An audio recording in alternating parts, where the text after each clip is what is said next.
안녕하십니까. 에듀앙닷컴 운영자 강쌤입니다. 자, 이번 시간에는 에너지관리 기능장 실전 모의고사 기출문제 풀이 3회차가 되겠고요. 자, 문제 한번 풀어보겠습니다. 자, 문제 1번. 보일러 급수펌프의 종류가 아닌 것은 이라고 돼 있는데, 자, 제가 이렇게 정리를 해뒀습니다. 그래서 급수펌프의 종류들이 꽤나 많습니다. 그래서 기본적으로 정리를 한번 하고 문제를 풀어보도록 할게요. 자, 일단은 큰 분류로 나눌 때는 왕복동식, 회전식, 원심식, 특수펌프로 나눌 수가 있고요. 자, 왕복동식은 피스톤, 플런저, 다이어프램, 웨어, 워싱턴 펌프가 됩니다. 그래서 피스톤의 왕복운동, 다이어프램의 왕복운동 이런 것들에 의해서 동작한다라고 해서 왕복동식이라고 부르는데, 자, 요거 외우실 때는 어떻게 외웠어요? 우리 이론 시간 때 잠깐 언급을 드렸습니다.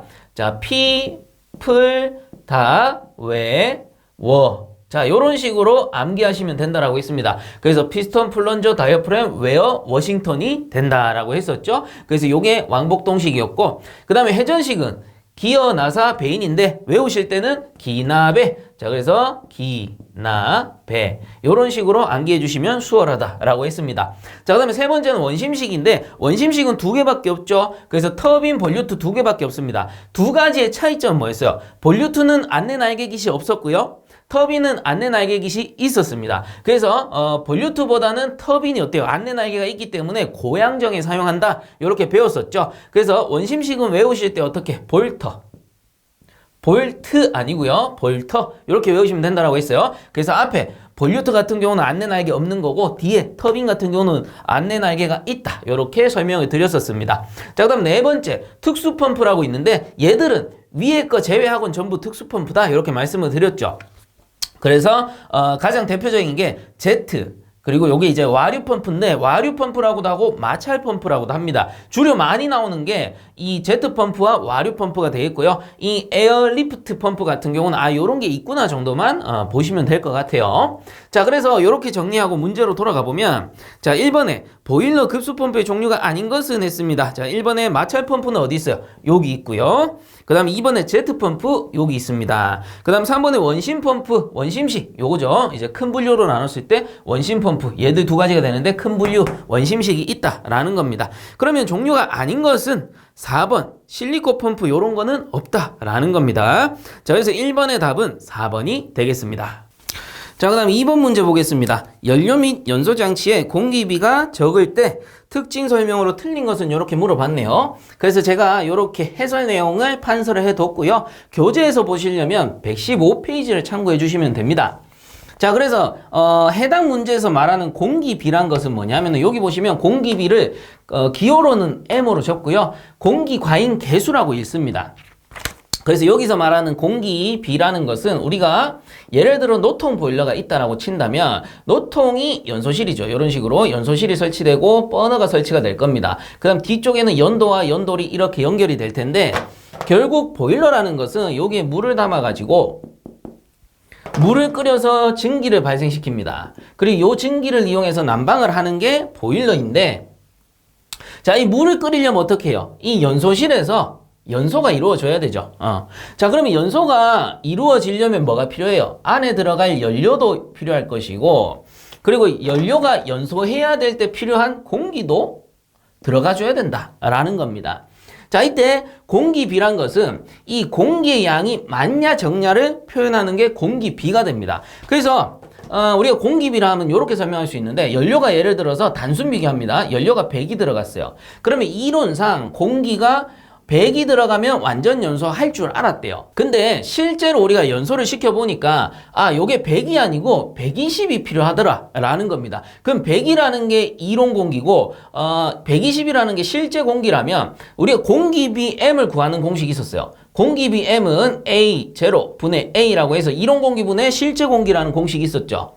자, 그래서 요거 그대로 넣으면 이론 공기가 100이고 그 다음에 실제 공기가 120이니까 결국 공기비는 1.2가 된다라는 겁니다. 그래서 여기서 제가 지금 그려드린 요 그림에서는 연료가 100이 탈 때 공기비가 1.2배 정도 더 필요하더라, 요런 뜻이 되는 거예요. 자, 그렇다면 이 공기비라는 거는 그냥 간단하게 설명드리면, 연료의 양에 가장 알맞게 들어가는 게 좋습니다. 근데 이게 사실상 어렵죠.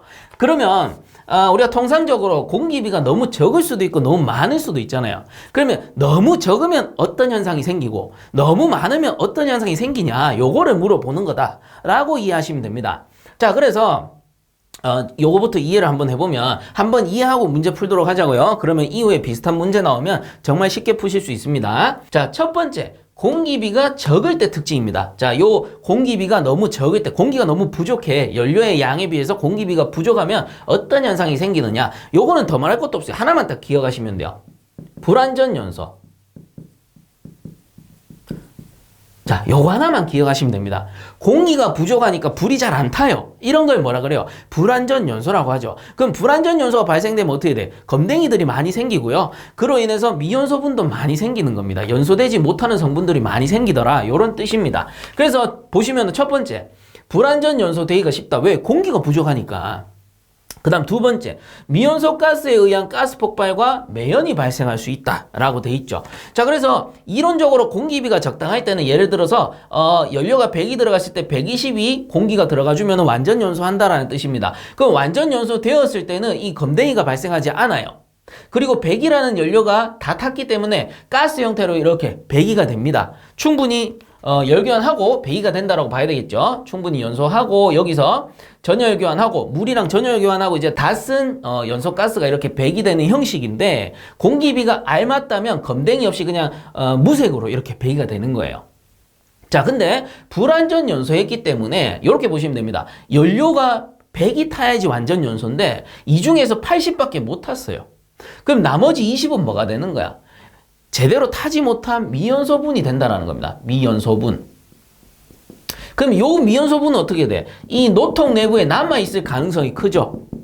자, 그러면 이 상태에서 예를 들어서 실화가 됐을 때 또는 보일러를 껐을 때 운전자가 그 다음에 이제 운전을 해야 되는데, 끄고 나서 다시 운전하는 겁니다. 운전해야 되는데 만약에 미연소분이 요 20이라는 미연소분이 남아있고 운전자가 제대로 점검하지 못해서 프리퍼지나 포스트퍼지를 하지 못했다. 그럼 미연소분이 남아있는 상태에서 운전을 탁 하면 어떻게 돼? 스파가 땅 튀면서 빵 터져버리는 거예요.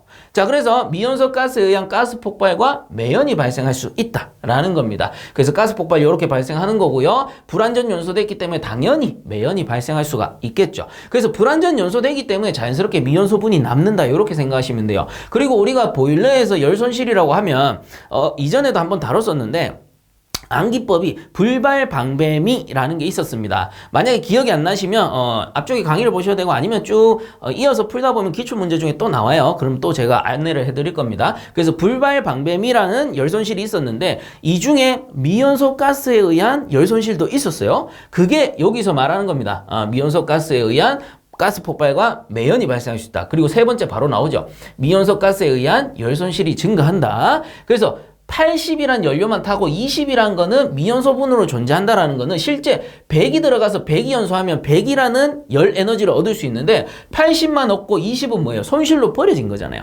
그래서 미연소 가스에 의한 열 손실이 증가한다. 이렇게 보실 수가 있는 겁니다. 다시 한번 말하지만 불발방배미, 그 중에서 미가 미연소 가스에 의한 열 손실이었다. 이렇게 기억하시면 되는 거죠. 즉 공기비가 작을 때는 요거 하나만 기억하시면 되죠. 불완전 연소된다. 그래서 불완전 연소되고 불완전 연소가 되니까 미연소분이 남고 그로 인해서 가스 폭발 매연이 발생하고요. 그리고 미연소 가스에 의한 열 손실이 증가할 수밖에 없더라. 이렇게 이어서 이해를 하시면 되는 겁니다.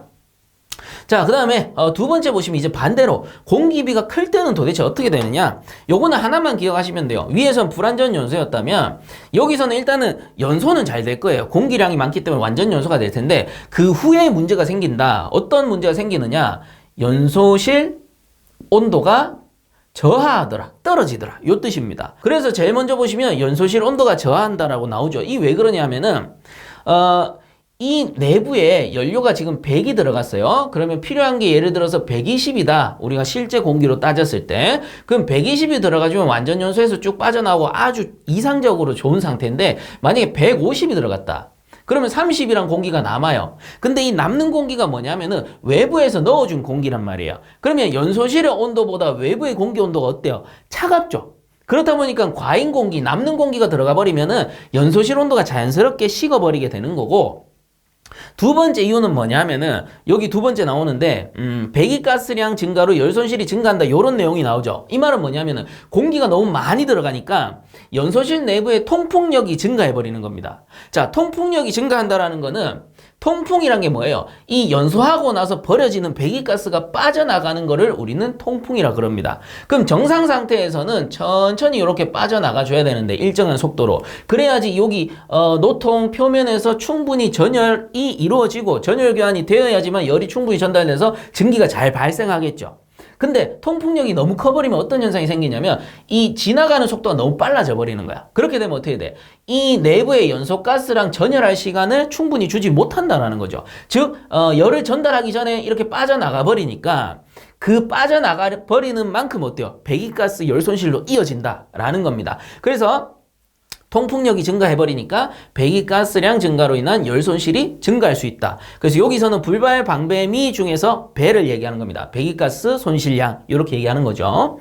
자, 그리고 세 번째 보시면 배기가스 중 NO 및 NO2가 많이 발생되어 부식 촉진과 대기오염을 초래한다라는 겁니다. 자, 여기서 NO라는 거는 일산화질소, NO2라는 거는 이산화질소가 됩니다. 자, 얘들이 생기면 일단은 산화 반응이 일어나기 때문에 내부의 부식이 촉진되는 거는 맞고요. 그 다음에 요거는 하나 기억하세요. 이 NO 일산화질소 같은 경우는 요게 이제 대기 중에 많이 발생하게 되면은 요게 초미세먼지를 발생시킨다라고 해요. 그래서 환경의 오염을 발생시킬 수 있는 것이고, 그 다음에 NO2라는 거는 오존을 생성하는 그 비율이 상당히 크다라고 그래요.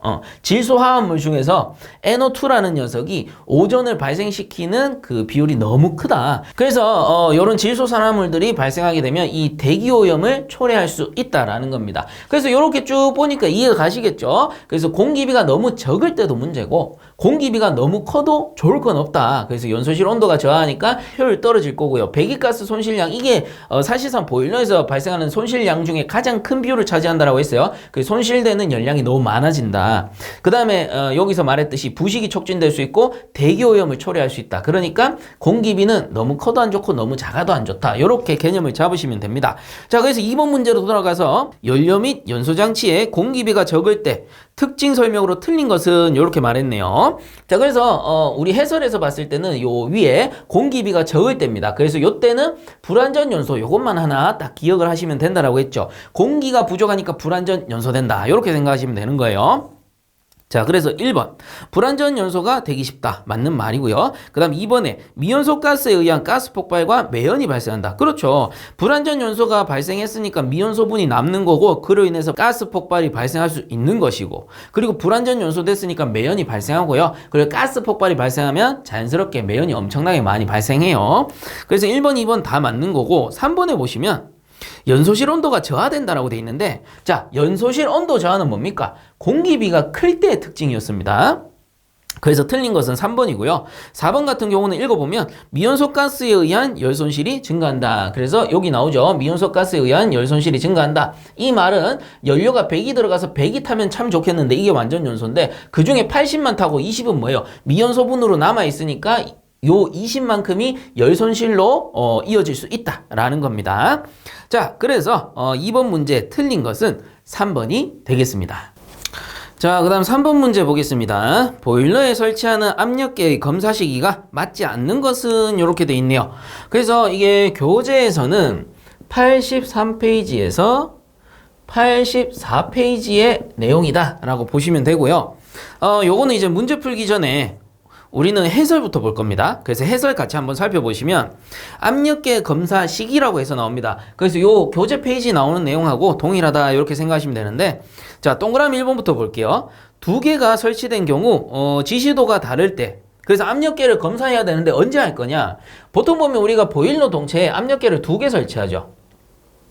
이렇게 해서 밸브가 있고 아래쪽에 사이폰관이 이런 식으로 설치가 될 겁니다. 그래서 밸브가 있고 사이폰관이 이런 식으로 설치가 되는데, 이 보일러의 압력계가 이렇게 동체에 당연히 연결되어 있을 건데 요 압력계의 지침이 똑같은 값을 가르치고 있어야 된다라는 겁니다. 근데 둘 중에 하나가 뭐 압력이 안 올라간다던가 다른 압력을 가르치고 있다면 이 압력계가 고장이 났다거나 이쪽에 배관이 막혔다거나 요런 어떤 이상이 발생했다라는 거겠죠. 그렇기 때문에 두 개의 지침이 서로 다를 때는 당연히 둘 다 점검을 해줘야 된다라는 겁니다. 그래서 두 개가 설치된 경우 지시도가 다른 경우에는 압력계 검사를 꼭 해줘야 된다. 그래서 이 압력계 검사를 어떻게 하느냐 하면은 보통 보면은 보일러 운전 전이나 운전 시작할 때쯤 압력이 너무 걸리지 않았을 때 요 밸브를 열고 닫고 하는 거예요. 그럼 어떻게 돼? 예를 들어 밸브를 딱 잠궜어요. 둘 다 딱 잠궜어. 그러면 압이 걸리지 않겠죠. 그 상황에서는 압력계 지침이 이렇게 떨어져야 되는 겁니다.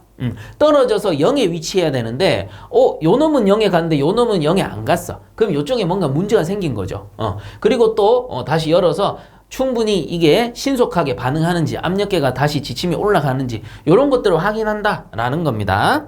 자, 그리고 이제 두 번째 보시면 비수현상, 포밍 등으로 압력계에 영향이 있다고 판단될 때, 그래서 비수, 프라이밍 이런 걸 얘기하는 건데, 비수 프라이밍이 생기면 어떻게 돼요? 동체 내부에서 물이 막 날아튀는 거죠. 그래서 날아튀다 보면 압력 변동이 심해집니다. 그러면 이 압력계에 압력적인 충격이 가해지겠죠. 압력이 걸렸다 떨어졌다 하니까 예를 들어 부르동관 압력계 같으면 내부의 부르동관이 깨어진다던가 아니면은 늘어난다던가 해가지고 지침이 막 지 맘대로 표시되는 경우가 있습니다. 그래서 비수현상, 포밍 등으로 압력계에 영향이 있다고 판단될 때는 당연히 검사를 해줘야 된다라는 것이고요.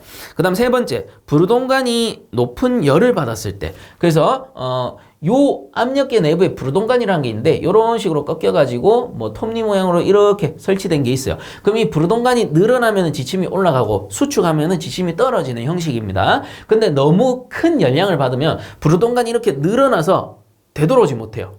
그래서 늘어난 상태로 있는 거야. 열을 너무 과하게 받으면. 그래서 그런 경우에는 지침이 정확하게 표시가 안 되겠죠. 그래서 부르동관이 높은 열을 받았다고 판단될 때, 자, 그 다음에 4번에 보시면 신설 보일러의 경우 압력이 오르기 전에, 그래서 압력이 너무 오른 상태에서 탁 열어버리면 충격을 받잖아요. 그래서 압력이 오르기 전에 반드시 검사를 해주는 게 좋고요. 그 다음 5번에 보시면 계속 사용 검사를 할 때라고 돼 있는데, 계속 사용 검사는 기본적으로 이론적인 내용을 알려드리면 계속 사용 검사라는 거 크게 세 가지가 있습니다. 안전검사, 운전성능검사, 재사용검사 이런 것들이 있는데, 계속 사용 검사라는 거는 정의를 알려드리면 이런 거예요. 예를 들어 보일러의 수명이라는 게 있잖아요. 그래서 이 보일러의 수명이 예를 들어 한 10년 정도 되더라. 근데 10년 썼으면은 보통 보면은 야 수명이 10년이면 더 이상 못 쓰지 이렇게 되는데 조금 더 쓰고 싶어요. 한 1, 2년 정도 더 쓰고 싶단 말이야. 그럼 운전자가 정말 관리 잘했어. 그럼 이제 그때 계속 사용 검사를 받아가지고 통과하면은 쓸 수 있다라는 겁니다. 자, 이때 필요한 게 안전검사, 운전성능검사, 재사용검사인데 여기서 안전검사라는 거는 이런 압력계라든가 안전장치들을 검사해 주겠죠. 이때 당연히 압력계를 검사해줘야 되는 것이고, 그 외에 뭐 운전 성능 검사, 이 보일러의 효율이 충분히 나오는가, 그 다음 재사용 검사라는 것도 있는데, 재사용 검사 같은 경우는 10년을 꾸준히 쓴 게 아니고 한 5년 정도 쓰다가 보일러 이거 안 쓸래 방치했다가 한 2, 3년 후에 다시 쓰고 싶어요. 그러면 방치해 놓은 기간이 길면은 내부에 뭐 녹도 쓸고 장치도 제대로 동작하지 않을 수도 있잖아요. 이때 하는 게 재사용 검사. 그래서 몇 년 안 쓰다가 다시 쓸 때 요거 이제 재사용 검사라고 해요. 그래서 다시 한번 세 가지를 알려드리면 안전 검사가 있고요. 그리고 운전 성능 검사가 있습니다. 운전 성능, 그리고 재사용 검사, 이렇게 기본적으로 세 가지가 있는데 얘들을 묶어서 뭐라고 한다고요? 거기 나오는 계속 사용 검사. 이 보일러를 계속 사용해도 되느냐, 요거를 검사한다라고 보시면 됩니다. 그래서 계속 사용 검사를 할 때도 압력계를 검사해줘야 되고, 그 다음 6번에 장기간 휴지 후 사용하고자 할 때 똑같은 말이죠. 여기 재사용 검사하는 거랑 똑같은 말입니다. 자, 그 다음 7번에 보시면 안전밸브의 실제 분출 압력과 설정 압력이 맞지 않을 때, 자, 이 말은 뭡니까? 압력계가 지침을 정확하게 표시하지 않고 있다라는 거죠. 안전밸브 분출 압력보다 뭐 예를 들어 낮게 설정돼 있으면, 안전밸브가 이렇게 설치돼 있으면 압력이 설정치가 낮으면 증기가 씩씩 새어 나오겠죠. 근데 지침을 보니까 내가 맞추는 게 5kg다 치면은 지침은 5kg를 표시하고 있어. 근데 새 나오는 거예요. 그 말은 뭐예요? 이 압력계의 지침이 틀렸다라는 뜻이겠죠. 그렇기 때문에 안전밸브의 실제 분출 압력과 설정 압력이 맞지 않을 때 검사해줘야 된다, 이 뜻입니다. 그 다음 8번에 보시면 점화 전이나 교체 후에 반드시 검사를 해줘야 되는 거예요. 그래서 요거는 이제 뭐 당연한 말이니까 그렇구나 하시면 됩니다. 자, 그래서 문제로 돌아가요. 3번에 보시면 보일러에 설치하는 압력계의 검사 시기가 맞지 않는 것은 해가지고 자 1번에 신설 보일러의 경우 압력이 오른 후에 검사한다라고 돼 있는데 어떻게 했습니까? 이 압력이 오르기 전에 압력이 올라버리면 어떻게 돼? 이 압력이 높은 상태에서 밸브 잠그고 열고 해버리면 압력이 빵빵 때려버리겠죠. 그래서 압력계 고장날 수 있기 때문에 압력이 오른 후가 아니고 오르기 전에 검사한다라는 겁니다. 그래서 틀린 거는 일단은 1번이네요. 그 다음 나머지도 살펴보면은 2번에 보시면 점화전이나 교체 후 검사한다. 당연한 말이었고요. 그 다음 3번에 프라이밍이나 포밍이 일어날 때나 의심이 갈 때 검사한다. 그래서 프라이밍, 포밍, 압력이 이렇게 요동치는 거죠. 막 날아튀니까 안쪽에서 비수현상 막 날아튀니까 압력이 급변하니까 이 급변하는 압력이 압력계 쪽으로 충격을 가할 수 있죠. 그래서 프라이밍, 포밍이 일어날 것으로 의심이 되면은 압력계 역시도 점검을 해준다라는 것이고요. 그 다음 4번에 부르동관이 높은 열에 접촉했을 때 검사한다. 앞에서도 말했죠. 부르동관이 높은 열에 접촉하면은 이게 확 늘어나 버릴 수도 있고 그리고 이제 갑자기 식어버리면 부르동관이 깨어지는 경우도 있어요. 너무 고열을 받았다 갑자기 수축해 버리면 깨어져 버릴 수도 있기 때문에 이런 경우에도 검사를 해준다라는 겁니다. 자, 그렇기 때문에 3번 문제의 답은 1번이 되겠습니다. 자, 그 다음 4번 보겠습니다. 어떤 보일러 통풍기의 풍량이 3600m 삼승/min 민이고 통풍 압력이 35mm 아쿠아, 효율이 0.62이면 이 통풍기의 소요 동력은 약 얼마인가? 라고 되어 있습니다. 그래서 보기를 보니까 단위가 킬로와트네요. 그래서 공식을 정리해보면 킬로와트는 100이 곱하기 2타 분의 RQH로 풀 수도 있고요. 그리고 100이 곱하기 2타 분의 QP로 풀 수도 있는데 통상적으로 RQH라는 거는 언제? 펌프일 때. 펌프의 동력을 구하세요라고 하면은 RQH입니다. 여기서 R이라는 게 물의 비중량이었고 H라는 게 수두압이었죠. 그래서 미터 아쿠아 또는 미터 H2O로 표기를 하는데 통상적으로 그냥 미터라고 씁니다. 미터. 물을 올릴 수 있는 높이로 나타내기 때문에 통상적으로 미터로 쓰게 된다라고 했습니다. 그리고 이 두 번째 공식은 통상 송풍기인 경우. 송풍기의 동력을 구하세요 하면은 102 곱하기 2타 분의 QP 이렇게 구하게 된다라고 했었죠. 근데 요 100이라는 거는 바뀔 수 있죠. 만약에 PS를 구하세요 하면은 75가 들어가는 거고 HP를 구하세요 하면은 76이 들어간다라는 겁니다. 결국은 1kW는 102kg/m/s이기 때문에 102를 나눠주는 건데 그건 조금 이따가 단위 환산해보면 이해가 가실 거예요. 자, 그래서 여기서는 통풍 압력 그리고 통풍량, 풍량 뭐 이런 것들을 줬기 때문에 펌프가 아니고요. 송풍기의 동력을 구해라 이 뜻입니다. 그래서 이 공식을 이용해서 한번 풀어보자면 자, 문제에서 Q가 뭡니까? Q라는 게 풍량이었어요. 풍량. 그래서 풍량은 3600 단위는 제가 조금 이따가 환산해 드릴게요. 곱하기 자, P라는 거는 요거는 송풍기의 전압입니다. 그래서 여기서는 통풍 압력이 될 거예요. 그러면 35 미리 아쿠아를 줬네요. 단위도 조금 이따 고치도록 합시다. 그리고 나누기 킬로와트 구할 거니까 102 곱하기 2타 효율이죠. 효율이 0.62. 그 다음 곱하기 뭘 해줍니까? 요 단위가 미터 삼승/민이기 때문에 여기에다가 60을 나눠주셔야 돼요. 그래야지 단위가 바뀝니다. 뭘로? 이게 세크로 바뀝니다. 그래서 요거를 환산해 드릴게요. 우선은 요 35mm 아쿠아인데 요거는 여러분들이 기억을 하셔야 돼요. 자, 한 가지 중요한 점. 1mm 아쿠아와 1kg/m의 자승은 같습니다. 요거 왜 그런지 궁금하신 분들은 제가 영상 상단에 카드 띄워 드릴 거예요. 그 카드 꼭 한번 보시고 오세요. 그러면 이해가 탁 가요. 그래서 요건 그냥 외우셔도 상관은 없는데 한 번 정도 보시고 외워주면 좋겠죠. 그래서 미리 아쿠아나 kg/m 자승이 같으니까 요게 35 미리 아쿠아가 아니고요. 미리 아쿠아로 넣으면 단위 환산 안 돼요. 여기서 kg/m의 자승이 된다라는 겁니다. 그러면 기본적으로 요게 미터 자승 2개니까 사라지고 요게 사라지면서 미터가 1개 남죠. 그러면 어때요? 킬로그램 미터 퍼 민이 되는 거예요. 그러면 이 민을 뭘로 바꿔야 돼? 우리가 알고 있는 거는 자, 하나 더 1kW는 102 킬로그램 미터 퍼 세크와 같죠. 그러니까 민이 필요한 게 아니고 세크가 필요하다라는 겁니다. 그래서 60을 나눠주면 어떻게 되느냐 하면 이게 엄밀히 따지면 1분의 60이잖아요. 자, 그럼 단위로 써볼까요? 1분은 60세크니까 아 세크 퍼 민을 밑에다가 넣어준 거랑 같은 거구나 이렇게 보시면 된다는 거예요. 그래서 요거를 번분수 취하면 어떻게 되냐, 자 위에 있는 단위들 있죠, 제가 여기 적어 드릴게요. 순서대로 킬로그램 미터 퍼 민이잖아요. 민 에다가 요 나누기죠. 나누기 얘가 들어갑니다. 세크 퍼 민이 들어간다 라는 겁니다. 그래서 요게 밑에서 썼을 때 세크 퍼 민이거든요. 자 그럼 어떻게 돼요? 얘들 두 개 내려가고 얘들 두 개 올라갑니다. 그래서 민 세크 분의 요거 두 개입니다. 그 다음 위에 거는 킬로그램 미터 그 다음에 여기 민 이렇게 올라가게 되겠죠. 그럼 사라지니까 뭐가 돼? 킬로그램 미터 퍼 세크가 된다라는 거예요. 자 이제 이해 가셨죠? 그래서 얘들이 뭡니까? 요렇게 얘들이 요거 다시 적으면 필요 없는 거 다시 적으면 킬로그램 미터 퍼 세크가 된다라는 겁니다. 요거 세 가지가. 그리고 요 밑에 100이라는 게 뭐예요?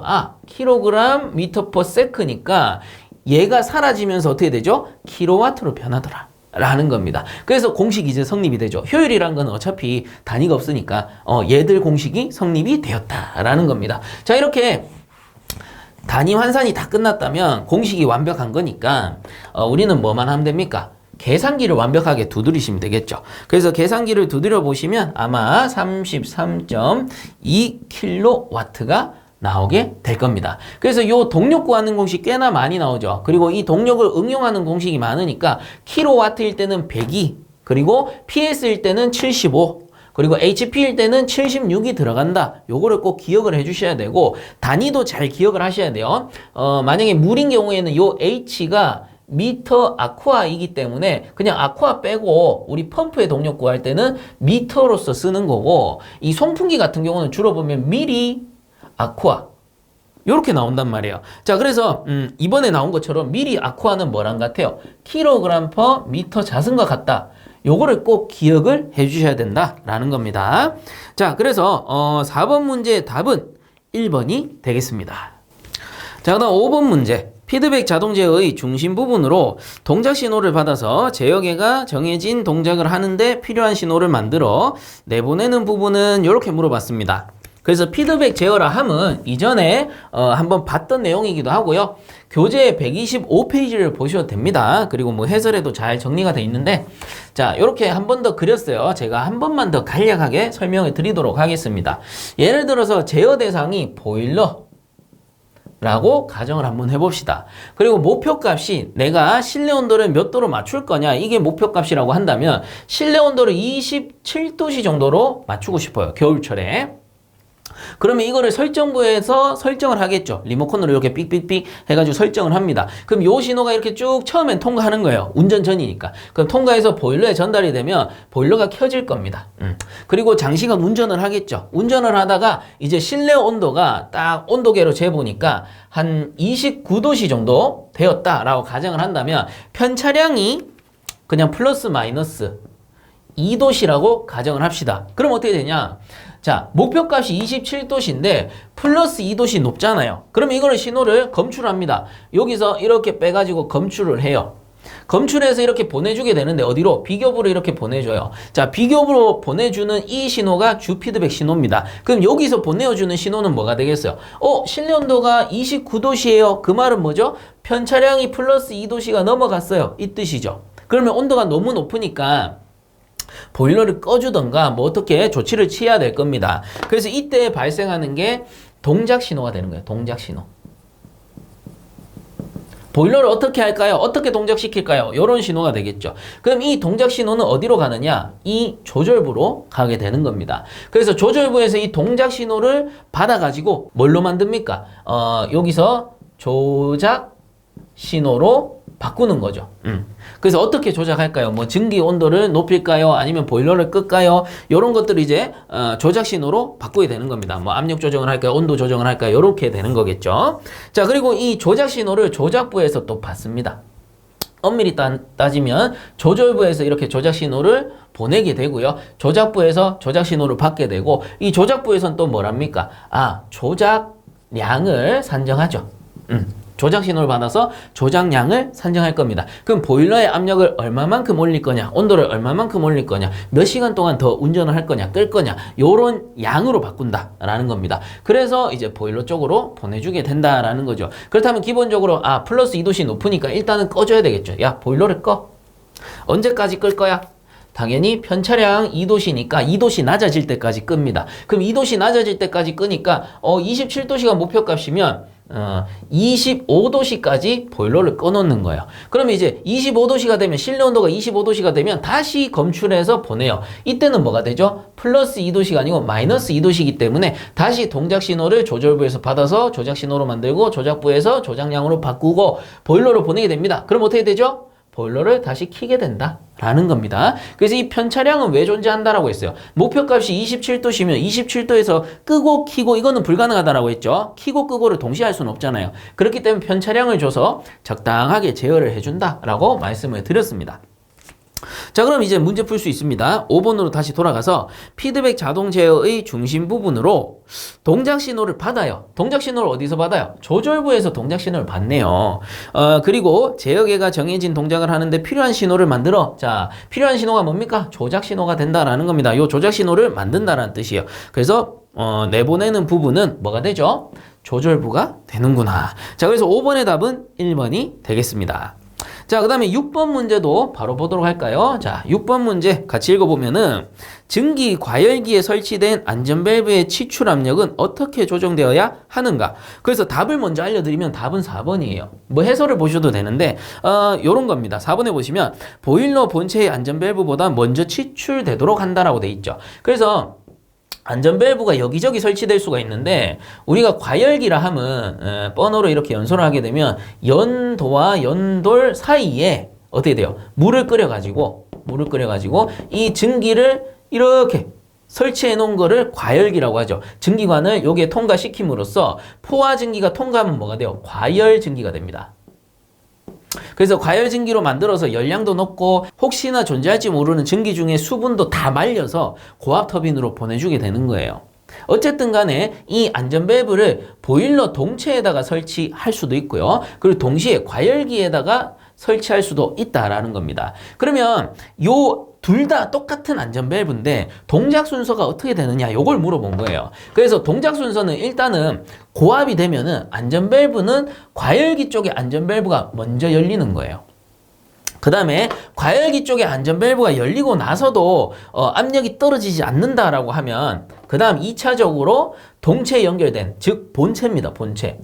본체에 연결된 안전밸브가 2차적으로 열리게끔 만들어줘라. 설정 압력을 이렇게 만들어줘라 라는 겁니다. 뭐 예를 들어서 과열증기 쪽에서 우선은 보일러의 압력이 고압이 한 7kg 정도 이상 됐을 때 7kg/제곱센치 정도 됐을 때 요 안전밸브가 터져줘서 과열기 쪽에 있는 증기를 밖으로 빼줌으로써 안전을 유지하고, 만약에 안전이 유지되면 이제 되돌아가는 건데 7kg 넘어가서 이 안전밸브가 터졌는데도 증기 압력이 안 떨어져요. 그러면 본체에서는 조금 더 높게 한 9kg/제곱센치 정도로 설치해가지고 여기서도 압력이 안 잡히면 이제 마지막에는 어쩔 수 없다. 최후의 보루, 본체에 연결된 안전밸브가 터짐으로써 내부에 있는 증기를 싹 다 빼줘라. 요 뜻이 되는 겁니다. 자, 그래서 여러분들 중요도가 뭐가 높은지 아시겠죠?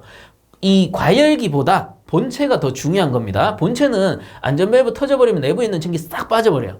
그러면 보일러 내부도 싹 다 점검해줘야 되고 안전밸브도 싹 다 갈아야 됩니다. 근데 과열기 쪽에 안전밸브가 먼저 터져주면 어때요? 과열기 쪽만 점검해주면 되는 거예요. 본체는 안전한 거예요. 그래서 과열기 쪽에 먼저 터져서 안전을 지켜줄 수 있으면은 우선적으로 지켜줘라. 그 후에 최후의 보루로 본체에 연결된 안전밸브가 터지게 해서 최종적으로 안전을 지켜줘라. 이런 뜻이 되는 겁니다. 그러니 6번 문제 돌아가서 증기 과열기에 설치된 안전밸브의 치출 압력은 어떻게 조정하는가? 답이 이제 4번이 보이는 거죠. 보일러 본체의 안전밸브보다 먼저 치출되도록 한다. 요 본체보다 요게 먼저 치출되도록 설정해줘라. 요 뜻이 되겠습니다.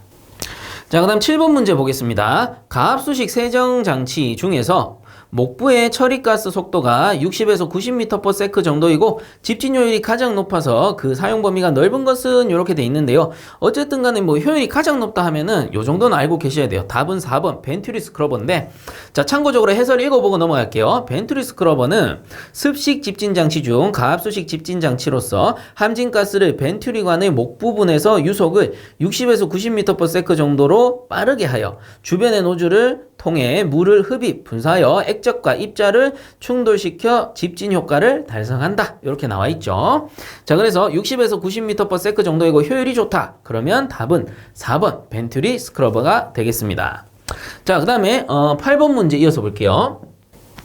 자, 그래서 8번 보시면 방이나 거실 바닥에 난방용 코일을 매설하여 열매를 통과시켜 난방하는 방식은 뭐 사실 답은 나왔죠. 매설한다라고 했기 때문에 복사난방 또는 패널 난방 이렇게 부릅니다. 그래서 이 복사난방은 실이 이렇게 있으면 패널을 벽이라던가 천장, 바닥 등에다가 매설을 하게 되죠. 그리고 보일러를 설치해서 뭐 증기를 보낼 수도 있고 온수를 보낼 수도 있는데 이런 식으로 패널에다가 통과시켜서 열교환을 하게 됩니다. 자, 이렇게 보내고 환수한다라고 생각하시면 되죠. 그래서 보일러를 설치해서 증기 또는 온수를 보내줄 수도 있고 아니면은 공기조화기를 설치해서 온풍 또는 냉풍을 보내줄 수도 있습니다. 어쨌든 이런 식으로 패널을 매설하게 되면 이 패널의 복사열에 의해서 난방을 하기 때문에 패널 난방 또는 다른 말로는 복사난방 이렇게 부르게 된다라고 했죠. 그리고 이 복사난방의 가장 큰 특징은 쾌감도가 좋다. 월등히 좋다. 왜 그래요? 증기난방과 가장 크게 비교할 수 있는데 증기난방은 증기 온도가 엄청나게 높기 때문에 실의 대류현상이 심해요. 대류현상이 심하다라는 거는 바닥면에 있는 밀입자들 있죠. 아주 입자가 작은 먼지들이 부유해서 사람들의 호흡기로 침투할 확률이 높습니다. 그래서 증기난방할 때는 실내에 들어가면 텁텁함을 느끼는데 패널 난방, 복사 난방 같은 경우는 은은히 가열하고 은은히 식는 것도 있지만 이 온도 자체가 복사 온도 자체가 열 온도 자체가 증기 난방보다 낮고 사면에서 가열을 하다 보니까 대류 현상이 거의 생기지 않아요. 그러니 안에 있는 밀입자들이 부유하는 일이 적다. 그래서 복사 난방 하는 경우는 실에 들어가도 이 텁텁함을 느끼는 정도가 적고 쾌감도가 좋다라고 느낍니다. 그리고 두 번째로 큰 특징은 실의 이용률이 좋죠. 실 안에 방열기라 든가 기타 방열 장치들이 설치되지 않기 때문에 실 내부의 공간 이용률이 좋고요. 그리고 은은히 데워지고 은은히 식는다는 게 장점일 수도 있지만 반대로 단점으로 보자면 은은히 가열되고 은은히 식으니까 이 난방부와의 대처가 어렵죠. 갑자기 추워지면은 보일러 난방을 딱 하게 되면은 이게 은은히 데워지는 거야. 엄청 추운데 빨리 데우고 싶은데 전기 난방은 금방 데울 수 있죠. 열이 높으니까. 근데 패널 난방은 어때요? 은은히 데우다 보니까 이 난방부와의 급변에 대응하기가 좀 어렵다. 이렇게 보시면 되고요. 그리고 매설하다 보니까 설치비가 비싸고 고장 발견 수리가 어렵다라는 특징들이 있었습니다. 그래서 이런 것들은 뭐 이론 내용에 다 다뤘던 내용이니까 한 번 정도 들어보시고 이해하고 계시다면 그대로 넘어가시면 되고, 제가 말하는 게 뭔가 생소하다. 쌤이 말하는 게 처음 얘기하는 것 같은데, 그런 분들은 이론 내용을 한 번 정도 더 보고 오시면 좋을 것 같습니다. 자, 어쨌든 8번 문제는 매설한다라는 말이 나왔기 때문에 답은 4번 복사난방이 되겠습니다. 자, 그 다음 9번 보겠습니다. 중류의 연소 성상을 개선하기 위한 첨가제의 종류가 아닌 것은 이렇게 돼 있는데, 교재로 치면 105페이지를 보셔도 돼요. 그래서 105페이지를 참고하셔도 되고, 여기서는 그냥 해설을 보셔도 됩니다. 그래서 제가 해설 내용을 이렇게 판서를 해뒀는데, 이 해설 내용만 잘 이해를 하시면 문제 푸는데 큰 지장은 없어요. 자, 그래서 하나씩 한번 보게 되면, 이 중류 첨가제인데, 중류 첨가제라는 것은, 중류라는 게 뭐예요? 연료인데 액체 연료 중 하나죠. 그래서 이 중류의 성상을 좋게 해서 연소를 고르게 훨씬 더 효율적으로 하기 위해 넣는 첨가제를 이 중류 첨가제라고 그래요. 그럼 어떤 것들이 있느냐? 연소촉진제, 안정제, 탈수제, 해분계질제, 유동점 강화제, 이런 것들이 있는데, 야들은 어떤 역할을 하냐? 자, 첫 번째, 연소 촉진제 같은 경우는 분무를 양호하게 합니다. 그럼 분무를 양호하게 하려면 어떻게 해야 돼? 연료의 무화를 돕는 물질을 연소 촉진제라 하겠구나, 이렇게 이해하시면 된다라는 거예요. 그래서 이 중류의 연소 촉진제를 넣으면은 무화를 양호하게 해서 분무를 고르게 하죠. 분무를 고르게 하면은 당연히 화염의 성상이 이쁘게 나올 겁니다. 요게 연소 촉진제고, 그 다음 두 번째, 안정제라고도 하고 그 뒤에 이름이 더 쉬워요. 슬러지 분산제라고 합니다. 자, 이 슬러지 분산제는 뭐냐면은 슬러지의 생성을 방지한다라는 겁니다. 즉 슬러지라는 녀석들은 슬러지들끼리 이렇게 뭉치려는 습성이 있어요. 그럼 나중에 되면은 물컹물컹하게 이제 이물질처럼 나오는 건데 이 슬러지의 생성을 분산시킨다라는 거죠. 얘들이 만나지 못하게 분산시키는 분산제를 다른 말로 안정제라고 하고요. 그러면은 연료 내부에 슬러지가 생기지 않기 때문에 화염의 성상이 이쁘게 나옵니다. 그래서 연료에 이물질이 많으면 어떻게 돼요? 연료가 제대로 고르게 연소되는 게 아니고 연소되다가 끊기다가 뭐 버벅버벅 이렇게 튄다든가 이런 현상이 일어나는데 이런 안정제를 써서 화염의 안정을 유지시킨다. 그 역할이 바로 요 슬러지 분산제다. 이런 뜻이고요. 그 다음 세 번째 탈수제. 탈수제도 비슷합니다. 연료 중에 수분을 제거하는 거예요. 그래서 바로 나오죠. 중류 속의 수분을 분리한다. 그래서 수분을 우리 탈수기 생각하면 돼요. 우리 빨래하고 나서 탈수기 이렇게 돌리면 수분이 쫙 빠져나오잖아요. 그래서 연료 중에 수분을 제거하는 일종의 첨가제인데 만약에 중류 속에 수분이 함유돼 있으면 마찬가지로 이 안정제를 쓰지 않았을 때랑 비슷합니다. 내부의 수분이 연소 시에 증발하겠죠. 급격히 증발합니다. 그럼 급격히 증발하면서 어떻게 될까? 화염을 바바바박 튀게 만들어요. 버벅버벅버벅 이래요. 수분이 많은 연료를 연소시켜보면 버벅버벅버벅 이런단 말이에요. 켜졌다 꺼졌다 막 전멸하는 거예요. 그래서 그런 거를 막기 위해서 탈수제를 사용한다라는 것이고요. 그 다음 네 번째 보시면 회분개질제라는 게 있어요. 그래서 회분의 융점을 높여서 고온부식을 방지한다. 자, 고온부식을 방지한다라는 건데 자, 요거는 별도로 교재 74페이지에 나오는 내용을 보셔도 됩니다. 이 고온부식이라는 게 뭐였어요? 우리 이론 시간에 배웠는데 바나듐 성분에 의해서 온도는 어떻게 되죠? 450에서 한 500도씨 정도? 이게 교재마다 조금씩 다를 수는 있습니다. 요 정도 고온일 경우에 자 V2O5 이게 뭐죠? 오산화 바나듐. 자, 이 오산화 바나듐이 발생한다라는 겁니다. 그래서 이 오산화 바나듐이 용융 부착, 어디 동체라든가 연소실 주변에 전열면에 막 들러붙겠죠. 그래서 용융 부착되어서 부식을 발생시키는데 이 부식을 고온부식이라 하고요. 고온부식의 가장 큰 원인은 바로 요 바나듐 성분이라고 했습니다. 이 바나듐이라는 거는 요 회분 안에 녹아 들어가 있어요. 그래서 회분 내부에 바나듐 성분이 존재하기 때문에 이 회분의 융점을 높여버리면 어떻게 돼요? 용융 부착하는 거를 막을 수가 있다라는 겁니다. 그래서 융점을 높여서 즉 450에서 500도씨 정도에서 원래는 용융 부착하던 애를 이 융점을 높여버리면은 뭐 한 700도씨 또는 800도씨 이상에서 용융되기 때문에 용융되지 않으면 얘들이 부착되지 않는다라는 거예요. 그래서 회분개질제는 결국은 이 바나듐 성분이 고온부식을 일으키는 것을 막는다. 그 바나듐 성분은 어디? 회분 내부에 있기 때문에 회분 안에 섞여 있는 물질입니다. 그 융점을 높여서 고온부식을 방지해준다. 이런 뜻이 되는 겁니다. 자, 그다음에 다섯 번째 유동점 강화제. 이건 그냥 읽어보면 끝나요. 중류의 유동점을 낮추어 속류를 양호하게 한다. 유동점이 높아지면 어떻게 될까? 막 사방팔방 튀는 거예요. 중류가 막 사방팔방 튀니까 화염의 성상이 치우칠 수도 있고, 그죠? 막 쏠릴 수도 있고 하기 때문에 이 유동점을 적당하게 낮춰주는 겁니다. 너무 낮춰버리면 무화가 또 잘 안 되겠죠. 그래서 적당하게 낮춰주기 위해서 유동점 강화제를 사용할 수 있다라는 거예요.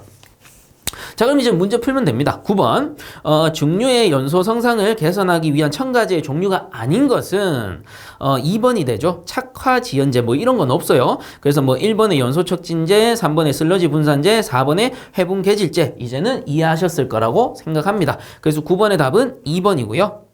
자, 그다음 10번으로 바로 넘어갑니다. 자, 10번 문제 한번 읽어보게 되면 연소가스의 여열, 남는 거죠. 남는 여열을 이용하여 보일러에 급수되는 물을 예열하는 장치. 그래서 급수 예열기를 다른 말로 절탄기라고도 하고요. 영어로는 이코노마이저라고도 했었는데, 자, 이거 순서 정도는 여러분들 기억하셔야 됩니다. 우리가 보일러 이렇게 있고 연소실이 있으면 버너가 이렇게 설치되고요. 화염이 이렇게 발생해서 연소를 한다 치면 연도와 연돌이 있습니다. 그래서 연돌은 굴뚝이라 치고 이쪽에 있다라고 가정을 할게요. 그러면 연도라는 거는 여기서 시작해서 여기까지가 연도인 거죠. 그래서 빨간색으로 연도라고 표시할게요. 그 다음에 연돌이라는 것은 여기서부터 여기까지를 연돌이라고 합니다.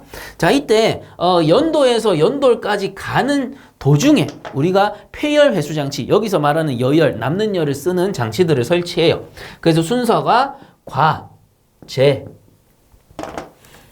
절, 순서로 설치한다라는 정도는 꼭 알아두셔야 됩니다. 그래서 연도에서 연돌 방향으로 과제, 절공 순서로 설치를 하게 되고 과열기, 제열기, 그 다음에 절탄기, 공기 예열기이고요. 과열기는 뭐예요? 이 포화 증기를 과열 증기로 만들어서 고압 터빈에 쓰는 거고 고압 터빈에서 사용한 요 증기를 버리기 아까우니까 제열기에서 재과열해서 저압 터빈에 사용을 하는 게 제열기였습니다. 그 다음에 절탄기는 급수를 예열하는 것이고 공기 예열기는 말 그대로 공기를 예열하는 장치였다라는 거죠. 그리고 제가 요거 두 개는 저온 측이다라고 해서 저온 부식이 발생을 하게 되고요. 저온 부식의 가장 큰 원인은 황분이었습니다. 황. 그 다음에 이 빨간색 부분 얘들 과열기, 제열기 측이 고온 부라고 했고 고온 부식이 발생하는 것이고 고온 부식의 가장 큰 영향은 여기도 나왔죠. 바나듐 성분이었다. 이 정도는 기억을 하셔야 된다라는 겁니다. 자, 그래서 10번에 다시 연소가스의 여열을 이용하여 급수를 예열하는 장치는 답은 4번 절탄기가 되겠습니다. 자, 그다음 11번 문제 보겠습니다. 보일러 설치 시공 기준에 따라 보일러를 옥내에 설치하는 경우의 설명으로 잘못된 것은 단 소형 보일러가 아닌 경우다. 이렇게 돼 있네요. 그래서 11번 문제는 교재에서는 150페이지에 나오는 내용 중 하나인데 하나씩 보도록 하겠습니다. 자, 1번. 보일러는 불연성 물질의 격벽으로 구분된 장소에 설치해야 한다. 그래서 여기서 말하는 격벽이라는 거는 방과 방이나 또는 실과 실 사이를 구분해주는 벽을 얘기하는 거예요.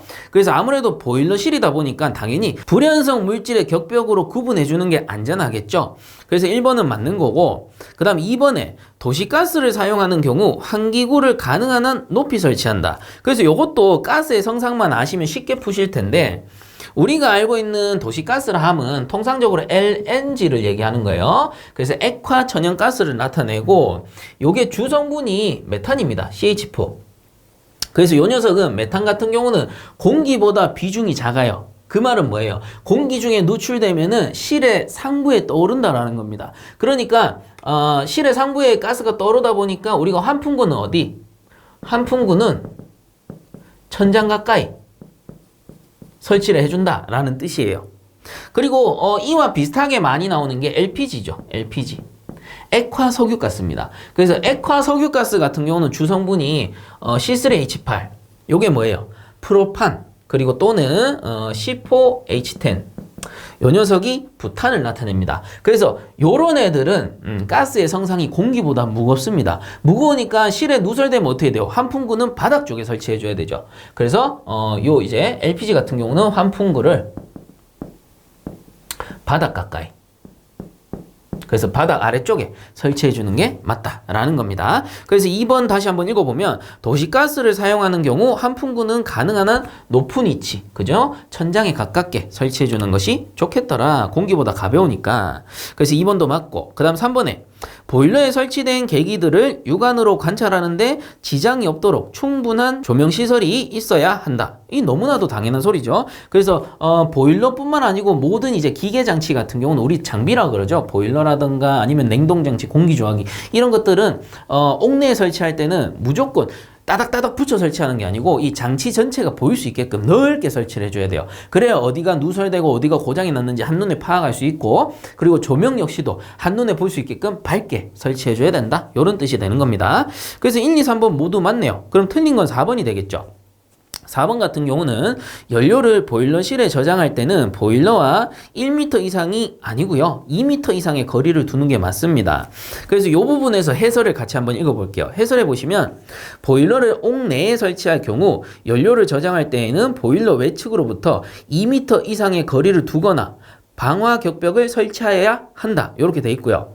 그 뒤도 중요합니다. 단 소형 보일러인 경우에는 1m 이상의 거리를 두거나 반격벽으로 할 수 있다라는 건데 문제에서는 뭐라 물어봤어요? 단 소형 보일러가 아닌 경우라고 했기 때문에 4번이 틀린 겁니다. 그래서 4번에 보시면 연료를 보일러실에 저장할 때는 보일러와 2m 이상입니다. 2m 이상의 거리를 두어야 한다. 이렇게 보시면 되겠고요.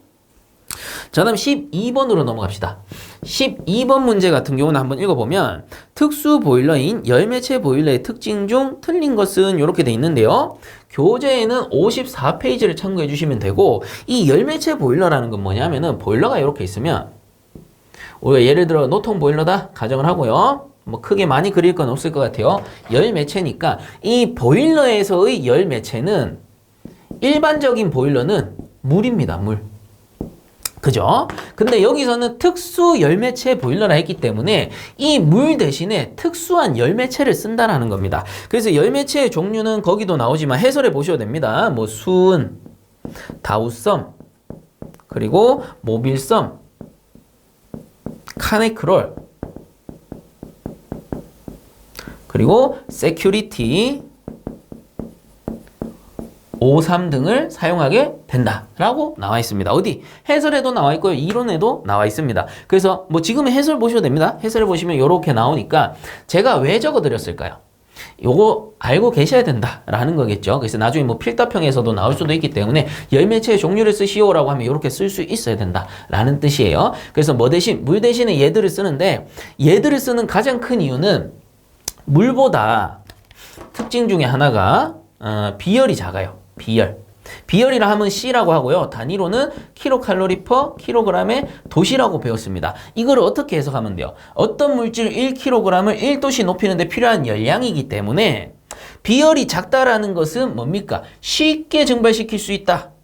요런 뜻이 되는 거죠. 쉽게 증발시킬 수 있거나 또는 쉽게 온도를 높일 수 있다. 요런 뜻으로 해석하시면 된다라는 겁니다. 그래서 물 대신에 요런 녀석들을 사용하게 된다라는 거고요. 해설에 이왕 보는 거 특징까지 봅시다. 특징의 1번. 저압에서 고온의 증기를 얻을 수 있다라는 겁니다. 보통 물 같은 경우는 상온에서 100도씨 이상에서 증발을 하게 되죠. 근데 이거를 200도씨, 300도씨까지 올리려면 압력을 올려줘야 돼요.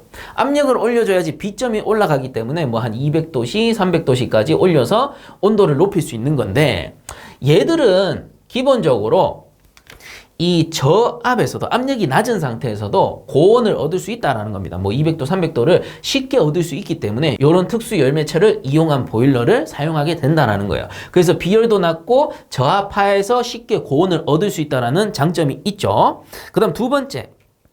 동결의 위험이 작다라는 겁니다. 그래서 아무래도 물보다는 동결점이 낮겠죠. 그 다음 세 번째, 안전밸브를 밀폐식으로 사용한다. 그래서 갈로에 보시면 인화성, 유독성, 증기를 발생시킬 수 있으므로, 그래서 얘들이 다 이제 물보다 안정성이 뛰어난 건 아니겠죠. 뭐 독성 물질이 있을 수도 있고 고온에서는 독성을 발생시킬 수도 있기 때문에 안전밸브를 밀폐식으로, 개방식은 어떻게 돼요? 우리가 물을 사용할 때 증기를 밖으로 빼버린단 말이에요. 그러면 증기인 경우엔 괜찮아요. 물이니까 독성이 없잖아요. 근데 얘들은 밖으로 빼버리면 잘못하면은 이 독성에 의해서 2차 피해로 이어질 수 있기 때문에 압력을 흡수했다가 다시 되돌릴 수 있는, 대부분 보면 릴리프 밸브 이런 것들을 사용하게 되겠죠. 그래서 밀폐식 안전 밸브를 사용해야 된다. 이런 뜻이고, 그 다음 4번에 급수 처리 장치가 불필요하다. 그래서 물에는 이제 이물질이 많이 끼기 때문에 급수 처리 장치를 설치를 해줘야 되지만 이런 거는 기본적으로 이물질이 물에 비해서는 많이 발생하지 않는다라는 겁니다. 그렇기 때문에 별도의 급수 처리 장치를 설치하지 않아도 된다는 이점이 있겠더라라는 겁니다. 자, 그래서 12번에 보시면 특수 보일러인 열매체 보일러의 특징 중 틀린 것은 이라고 해서 1번에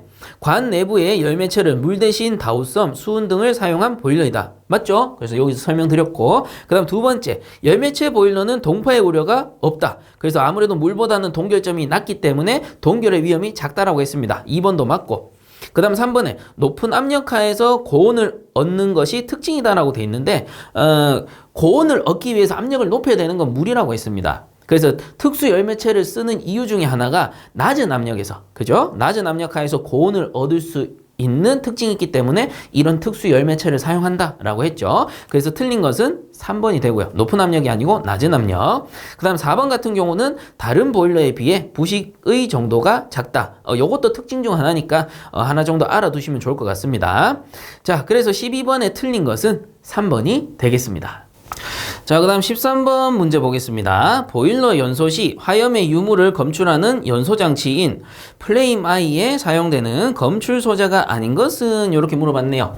자, 그래서 요 플레임-I라는 거는 78페이지 내용을 참고하셔도 되고 해설을 보셔도 되는데, 자, 이 플레임-I라는 게 뭐였어요? 화염 검출 장치라고 했습니다. 그래서 화염 검출 장치라는 건 뭐죠? 우리가 보일러에서 정상 연소가 이루어지고 있다면 연소실 내부에 화염이 계속 연소가 되고 있는 상태여야 돼요. 근데 연소가 되다가 갑자기 불이 꺼지는 경우가 있죠. 이상 상태에서. 우리가 손을 대지도 않았는데 지가 알아서 혼자 꺼져버린 거야. 그러면 이건 뭐예요? 실화라고 하고요. 실화가 발생하면은 미연소분에 의한 가스 폭발로 이어질 수가 있습니다. 그래서 이럴 때 사용하는 게 플레임 I, 그 외에도 뭐 플레임 노드, 스택 스위치가 있는데 이 중에서 플레임 I라는 건 눈이죠. 눈으로 뭐예요? 빛을 본다라는 겁니다. 그래서 화염의 발광 현상을 눈으로 본다, 센서로 본다라는 거겠죠. 그래서 그런 의미에서 플레임 I라고 하는 것이고, 만약에 빛이 눈으로 들어오지 않으면 어떻게 되는 겁니까? 우리가 자동제어 쪽에 연결을 해가지고 지금 실화 상태다라고 해서 그 신호를 자동제어 쪽으로 보내서 연료 차단 밸브를 차단 탁 시켜버리겠죠. 그래서 보일러의 운전을 차단시키는 안전장치로 사용이 된다라는 겁니다.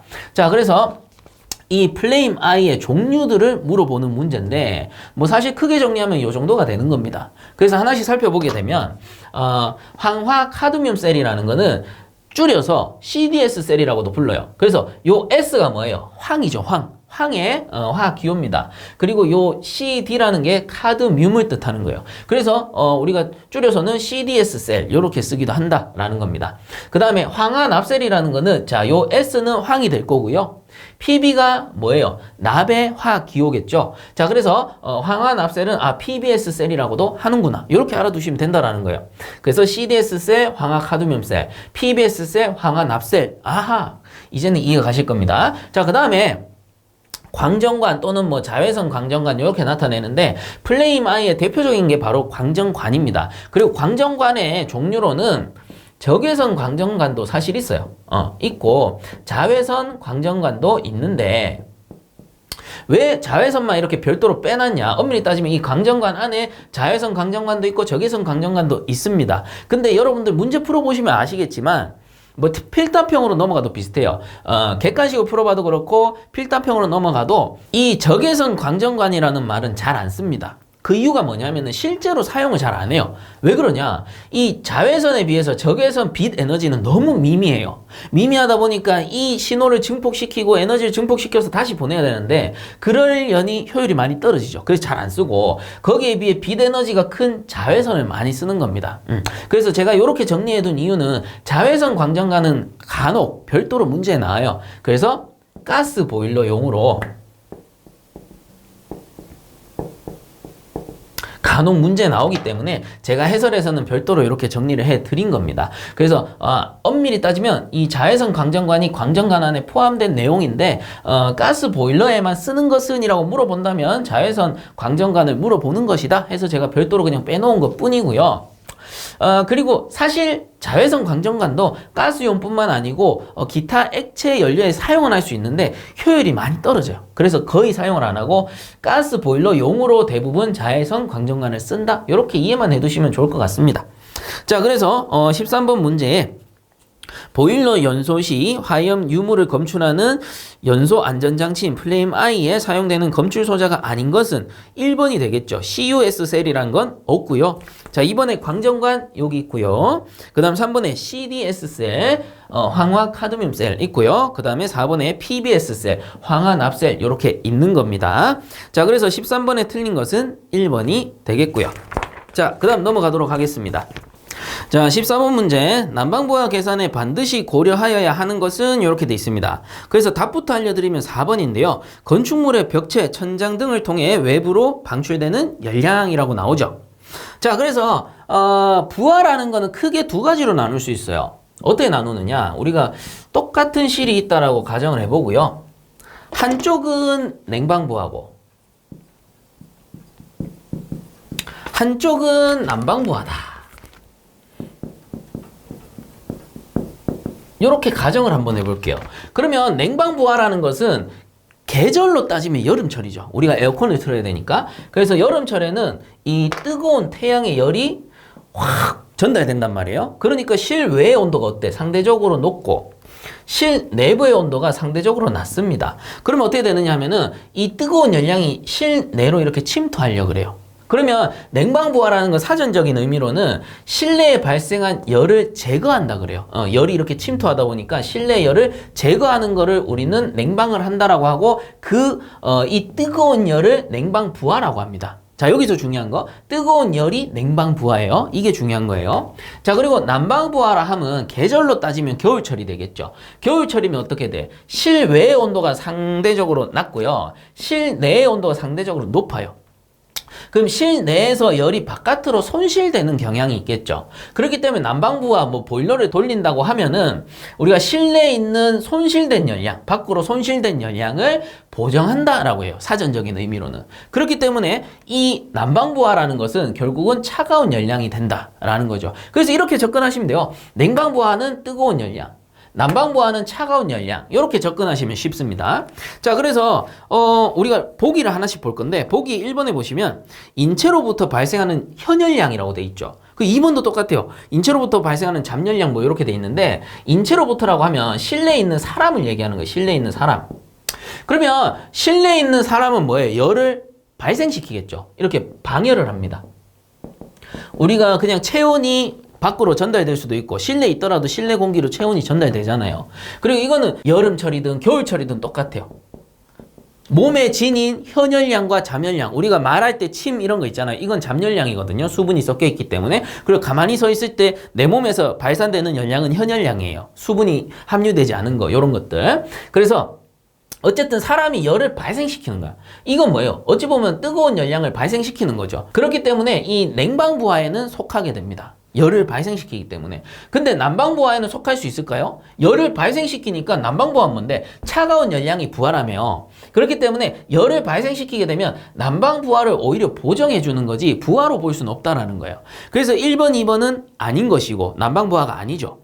그 다음 3번에 형광등에서 발생하는 열량, 더 말할 것도 없죠. 실내의 형광등, 전등이 이렇게 설치가 돼 있으면 전등이나 형광등에서도 열량이 발생한단 말이에요. 뜨거운 열이 발생하기 때문에 냉방부하로는 볼 수 있어. 열이 발생하니까. 근데 난방부하는 어때? 보정해 주는 게 되죠. 열을 발생시키니까. 그래서 난방부하 시에는 무조건 차가운 것만 부하로 보게 되고, 냉방부하 시에는 무조건 뜨거운 것만 부하로 보게 된다. 이렇게 이해하시는 게 가장 쉽습니다. 자, 그러니 답이 4번이 되는 거고, 4번 같은 경우는 어때요? 건축물의 벽체, 천장 등을 통해 외부로 방출되는 열량, 사전적인 의미 그대로 나왔죠. 벽으로 통해서 밖으로 빠지는 손실 열량, 바닥, 천장 이런 쪽으로 밖으로 손실되는 열량. 왜? 밖의 온도가 낮고 실내 온도가 상대적으로 높기 때문에 이렇게 손실되어 나가기 때문에 이 손실되는 모든 열량들은 난방부하로 볼 수 있다 라는 겁니다. 그래서 벽체, 천장 등은 당연히 고려돼야 돼요. 그리고 의미는 다르지만 이 냉방부하 역시도 벽체, 천장 등은 부하로 볼 수 있어요. 왜 그래요? 햇빛이 이렇게 내려찌면서 벽체를 통해서 뜨거운 열량이 들어갈 수가 있잖아요. 그렇기 때문에 벽체, 천장 등은 냉방부하 시에 열을 전도시키기 때문에 냉방부하의 일종으로 볼 수가 있습니다. 이것도 참고해서 알아두시면 돼요. 자, 그래서 여러분들이 문제를 푸실 때는 뭐 물론 답을 외우시는 방법도 있겠지만 이런 식으로 한 번 정도 이해를 하시고 그 다음에 답을 쭉 읽어보시면서 풀어나가시는 게 좋을 것 같아요. 왜냐하면은 요즘에는 이 필기든 나중에 넘어가서 필답형도 보시겠지만 이해 위주의 문제들이 많습니다. 즉 응용하는 문제들이 많기 때문에 답만 외운다고 해서 그대로 나와주면 참 좋겠죠. 근데 응용하게 되면은 여러분들이 읽어보면서 이해를 하지 못하면 풀지 못하는 문제들이 꽤나 많습니다. 그래서 이런 것들 하나하나 이해해버리면 나중에 뒤로 가면은 문제들이 상당히 쉬워져요. 왜냐하면은 문제에 답이 있거든요. 이해를 해버리면. 이해를 하시겠죠? 그래서 어쨌든 14번의 답은 4번이 되겠습니다. 자, 그 다음에 15번 간단하니까 바로 이어서 풀어볼게요. 자, 15번 같은 경우는 실내의 온도 분포가 균등하고 쾌감도가 높은 난방은, 자, 쾌감도가 좋다 하면은 뭐 묻고 따질 것도 없어요. 복사난방. 요 복사난방을 다른 말로 패널난방. 왜? 패널을 매설하니까. 또 다른 말로 방사난방. 이렇게도 부를 수 있어요. 그래서 복사를 다른 말로 방사라고도 부르죠. 그래서 이 녀석은 실이 있으면 패널을 바닥이나 천장, 벽 등에 이렇게 매설해서 난방을 하는 방식이고, 아무래도 대류량이 적기 때문에 가장 큰 특징이 쾌감도가 좋다. 이렇게 제일 먼저 나온다라고 말씀을 드렸었죠. 자, 그래서 15번 문제의 답은 4번 복사난방이 되겠습니다. 자, 16번 문제 보겠습니다. 개방식 팽창 탱크의 높이는 온수 난방의 최고 높은 부분보다 최소 몇 미터 이상 높은 곳에 설치하여야 하는가? 이렇게 돼 있는데요. 요게 교재에서는 143에서 144페이지에 보면 나올 겁니다. 그래서 이게 팽창 탱크에 관한 내용인데 이번 회차에 처음 나왔으니까 조금 상세하게 하고 넘어갈게요. 자, 그래서 이 팽창 탱크라는 거는 역할이 뭐냐? 기본적으로 온수 보일러에 사용을 합니다. 그래서 온수 난방에 사용을 하는 건데 온수 난방 시에 온수가 가열이 되면 어떻게 돼요? 물이잖아요. 물. 온수라는 게 물이다 보니까 가열하게 되면은 이 물이라는 유체는 최적이 팽창하게 됩니다. 근데 이 보일러라는 것은 밀폐된 장치다 보니까 그게 밀폐된 용기라고도 하죠. 그래서 밀폐된 장치다 보니까 내부 배관이나 보일러 내부에서 온수의 최적이 팽창해 버리면 압력이 올라가 버려요. 그렇게 과하게 올라가 버리면 장치에 손상을 줄 수가 있겠죠. 그렇기 때문에 이러한 팽창 탱크를 설치해서 만약에 온수의 최적 팽창이 발생했다. 그럼 요 온수의 수위가 이렇게 올라가는 겁니다. 그 위에 부분, 요 아래 부분은 온수라 생각하시면 되고 위에 부분은 공기부예요. 이 공기부에서 수위가 올라오는 만큼 흡수를 했다가 다시 원래대로 되돌아가면은 수위가 낮아지면서 이런 식으로 온수의 최적 팽창량을 흡수해주는 장치입니다. 그게 바로 요 팽창 탱크가 되는 것이고, 그리고 요 정도 개념은 잡으셔야 됩니다. 아, 그렇다면 팽창 탱크라는 것은 결국은 온수 보일러에 사용을 하겠구나. 이렇게 개념을 잡으셔야 돼요. 그래서 온수 보일러에만 사용하는 장치는 팽창 탱크가 있는 것이고요. 그러면 이런 것도 있겠죠. 증기 보일러. 아, 증기 보일러에만 사용하는 장치는 뭐가 있을까? 이런 게 있었습니다. 증기 트랩. 자, 그래서 이 증기 트랩을 다른 말로는 응축수 트랩이라고도 해요. 그래서 요 증기 트랩을 설치하는 이유는 뭐였습니까? 증기 보일러 같은 경우는 기본적으로 송기관을 생각해보면 증기만 공급이 되다 보니까 당연히 팽창 탱크는 필요가 없는 것이고요.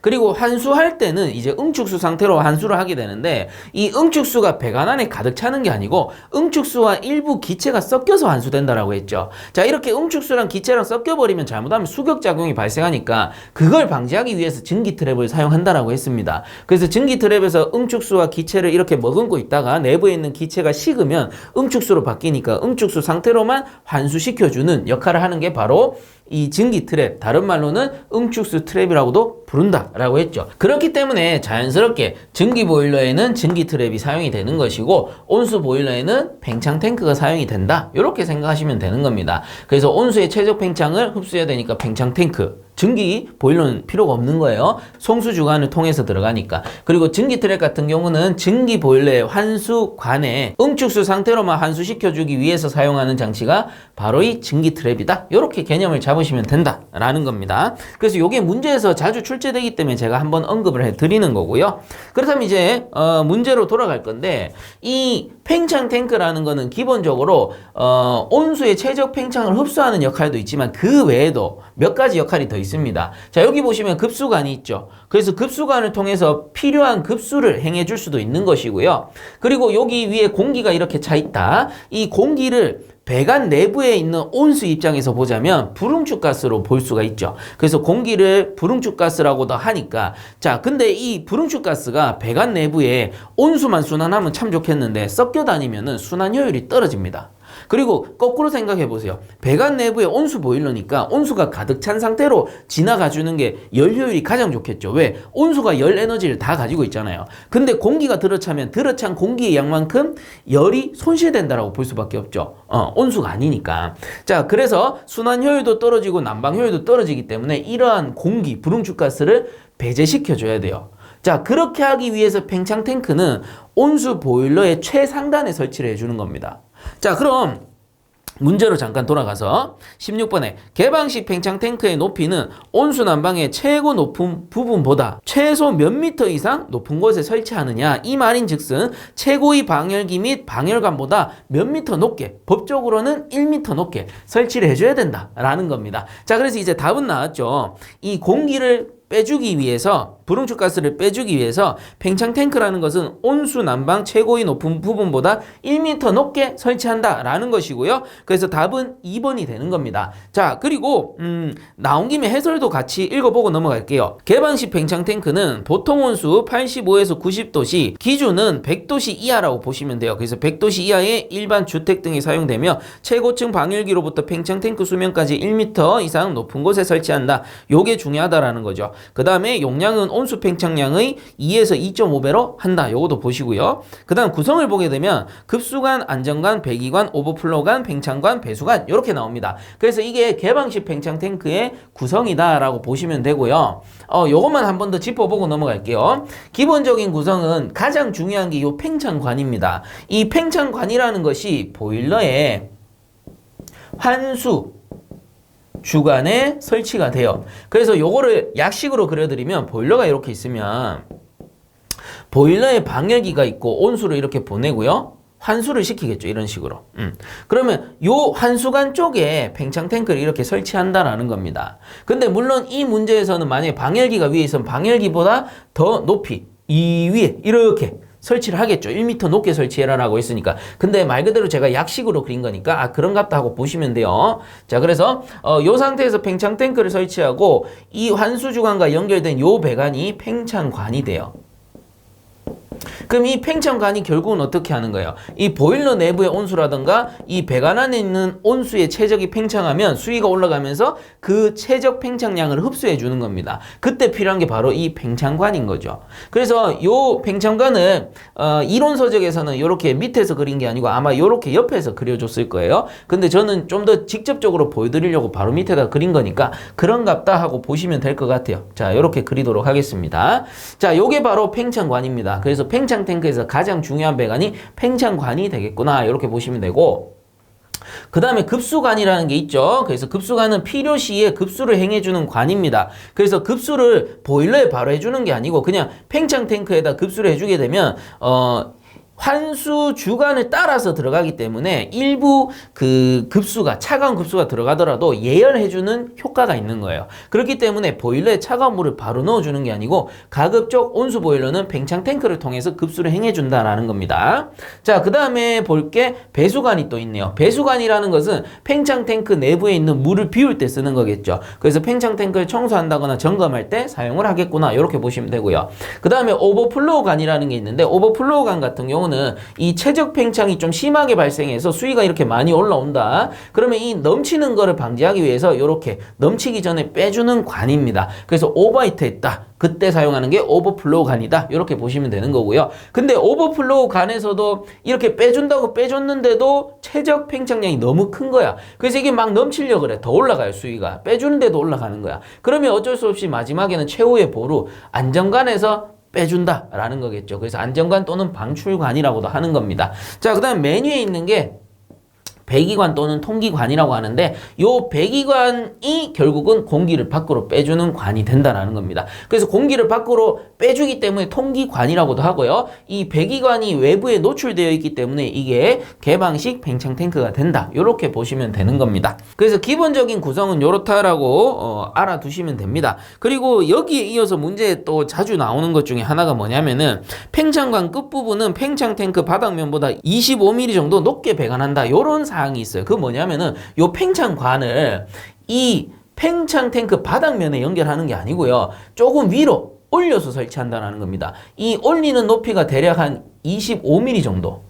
25mm 이상 높여서 설치해줘라라는 겁니다. 왜 그럴까? 팽창 탱크 하부에는 이물질들이 쌓여 있을 거 아니에요. 그래서 이 이물질들이 팽창관으로 들어가서 팽창관을 막아버리면 곤란하죠. 팽창관은 시시각각 이 팽창량을 흡수해주는 관이다 보니까 이물질이 들어가면 안 되기 때문에 기본적으로 이 바닥보다는 최소 25mm 이상 높여서 설치해준다라는 뜻이고, 그리고 해당 팽창관에는 절대 밸브류를 설치해서는 안 됩니다. 밸브류나 기타 뭐 압력계라든가 여러 가지 장치를 설치해서는 안 되고 무조건 팽창관 하나만 딱 설치하는 거예요. 그래야지 온수의 최적 팽창량을 시시각각 바로바로 흡수해 줄 수가 있다라는 겁니다. 중간에 밸브가 있으면 저항이 생겨버리고 밸브를 자칫 잠궈버리면은 이 흡수를 못 해주는 거죠. 그러니까 밸브가 필요도 없을 뿐더러 설치해주면 방해만 된다라는 겁니다. 자, 요 정도 이해해 주시면 되겠습니다. 그래서 16번의 답은 2번이 되겠네요. 자, 그 다음 17번 보겠습니다. 저압 증기 난방 장치와 거리가 먼 것은 해가지고 보기에 보니까 공기 밸브, 스팀 트랩, 응축 수펌프, 뭐 팽창 탱크 요렇게 나오네요. 근데 팽창 탱크 이거 제가 앞에서 한번 말씀드렸죠. 16번에서 바로 말씀드렸습니다. 그래서 온수 난방에만 사용하는 장치가 있었죠. 그게 뭐였습니까? 팽창 탱크였어요. 팽창 탱크. 근데 지금 문제에서 물어보는 건 뭐예요? 증기 난방이잖아요. 그래서 증기 난방이기 때문에 팽창 탱크를 쓸 일은 없다라는 겁니다. 그리고 요것도 하나 더 기억해 주면 좋다라고 했죠. 증기 난방에서만 사용하는 장치가 있다. 증기 난방에서만 쓰는 거는 증기 트랩이다. 자, 요 정도는 기본적으로 알아두셔야 된다라는 겁니다. 문제에서 나올 수 있다라는 거죠. 17번처럼. 그래서 17번에 저압 증기 난방 장치와 거리가 먼 것은 4번 팽창 탱크가 되겠습니다.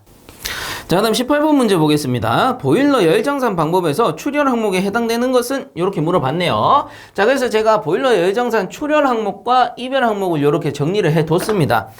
물론 해설에도 나오는 내용인데 같이 한번 살펴보도록 하죠. 제일 먼저 나오는 게 출열 항목입니다. 자, 그냥 이렇게 생각하시면 돼요. 보일러에서 빠져나가는 열은 출열이고 보일러 쪽으로 넣어주는 열은 이별이다. 이렇게 보시면 되는데 우리가 보일러가 이렇게 있다라고 가정을 한번 해봅시다. 노통 보일러라고 가정을 할 거예요. 그럼 이렇게 해서 버너가 설치가 될 것이고 이쪽에는 연도와 연돌이 연결이 될 겁니다. 자, 이때 보일러 동체 내부에는 물이 차 있을 거예요. 자, 물이 차 있을 거고 연소를 시키게 되면 정상 상태라면 증기가 발생되고 이 증기는 방열기 쪽으로 보내주게 됩니다.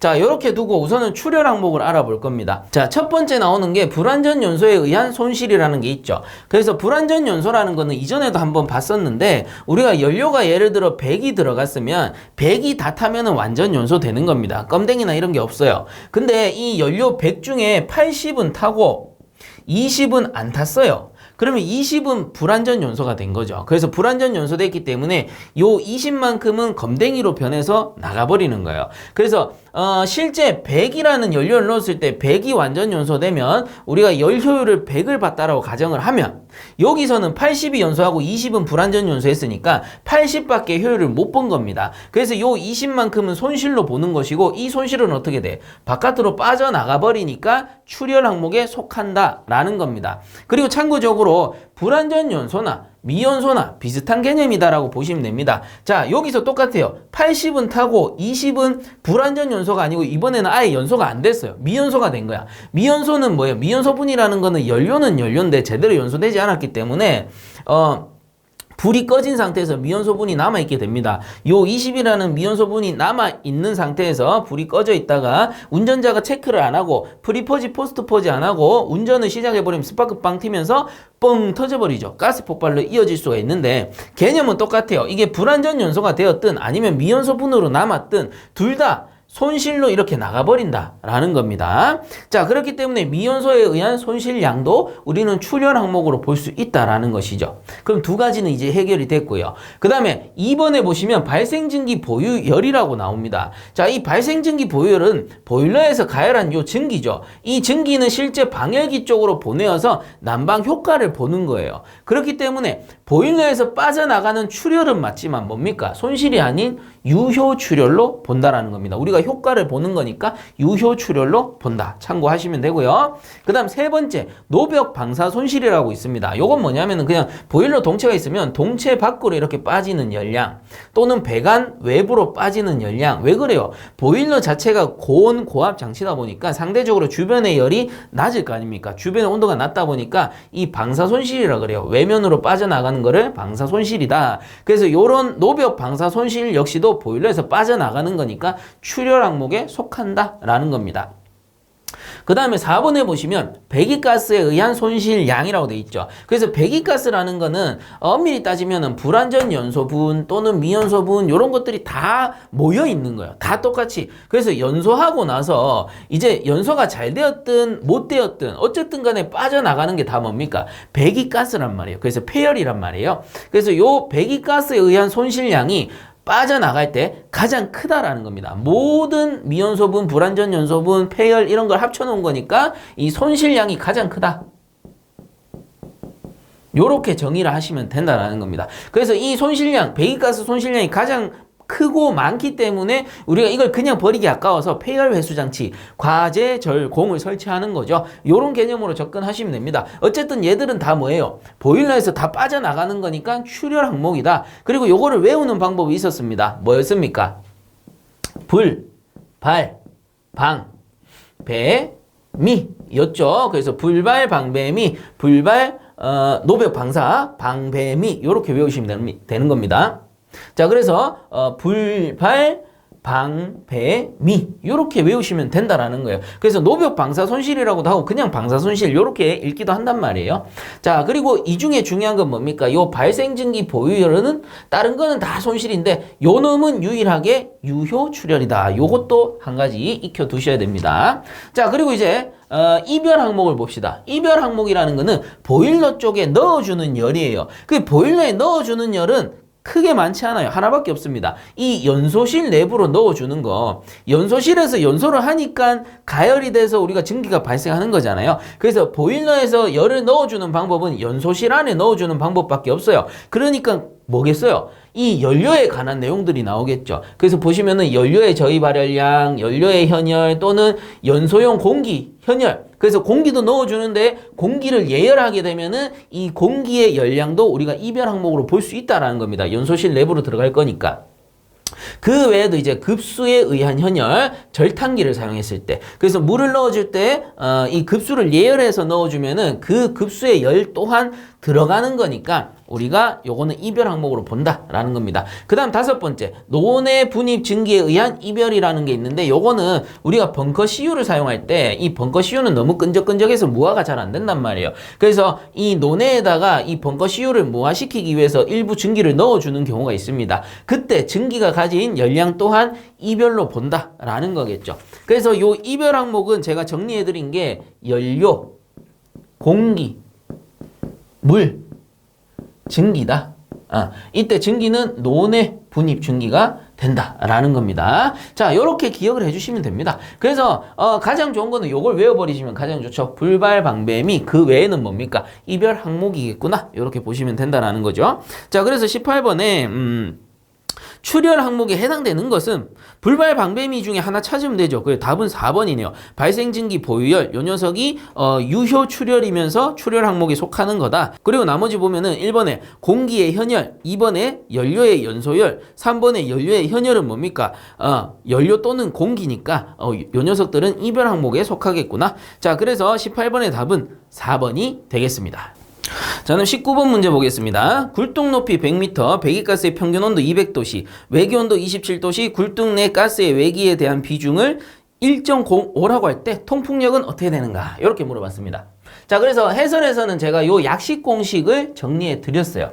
근데 약식 공식을 보니까 공식이 좀 알던 거랑 비슷하게 생겼네? 이렇게 느끼실 거예요. 그래서 요게 이제 원래 공식은 이렇습니다. Z는 지금 문제에서는요, 온도 조건도 줬고, 비중량을 주진 않았지만, 비중량을 구할 수 있는 힌트는 줬습니다. 그렇기 때문에 온도와 비중량을 동시에 줬기 때문에, 원래는 273H에 TA 분의 RA 빼기 TG 분의 RG라는 공식으로 푸시면 되는 거예요.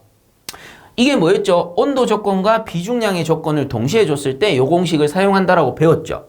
근데 왜 이 공식으로 바꿨었느냐? 여기 이제 편하기 때문에 요 공식 알고 있으면은 여러분들 풀기가 편하니까 이렇게 제가 정리를 해드린 건데 요게 나오는 과정을 알아두셔야 되겠죠. 자, 그래서 우선은 요대로 한번 풀어보겠습니다. 요대로 풀어보면 답이 나와요. 자, 요거는 273 곱하기 굴뚝 높이가 100m 이고요. 그 다음 곱하기 갈로 여시고 TA라는 게 A가 에어죠. 공기, 외기입니다. 그래서 외기의 온도가 될 텐데 절대 온도예요.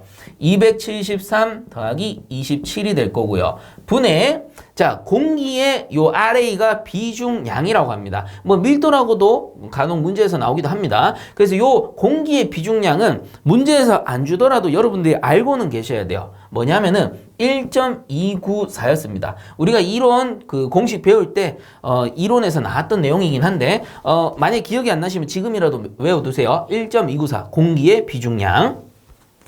자, 여기서 빼기 이제 가스 G죠. 배기가스의 절대 온도를 구해야 되니까 273 더하기 200 분해 문제는 배기가스의 비중량을 준 것이 아니고 배기가스의 비중을 준 겁니다. 비중. 이건 뭐냐면은 잘 읽어보셔야 돼요. 두 번째 줄에 굴뚝 내 가스의 요게 배기가스죠. 굴뚝 내 가스의 외기에 대한 비중을 1.05라고 할 때, 자, 이게 무슨 말이냐면은 외기의 비중량이 1.294라고 했을 때 배기가스는 이거보다 비중이 1.05배 크다라는 뜻이에요. 이제 이해가시겠죠? 그래서 이 비중이라는 말이 헷갈리는 거예요. 비중량이냐 비중이냐에 따라서 이게 헷갈리는데 그냥 비중이라고 했기 때문에 외기에 대한 비중이잖아요. 그래서 외기에 대한 비중이 1.05라는 것은 1.05배 크다라는 뜻입니다. 만약에 0.05라면은 0.05배 작다라는 거겠죠. 근데 1.05라고 했기 때문에 1.05배 크다라는 뜻이에요. 그래서 원래 FN 공식은 이런 식으로 푸시면 된다라는 거예요.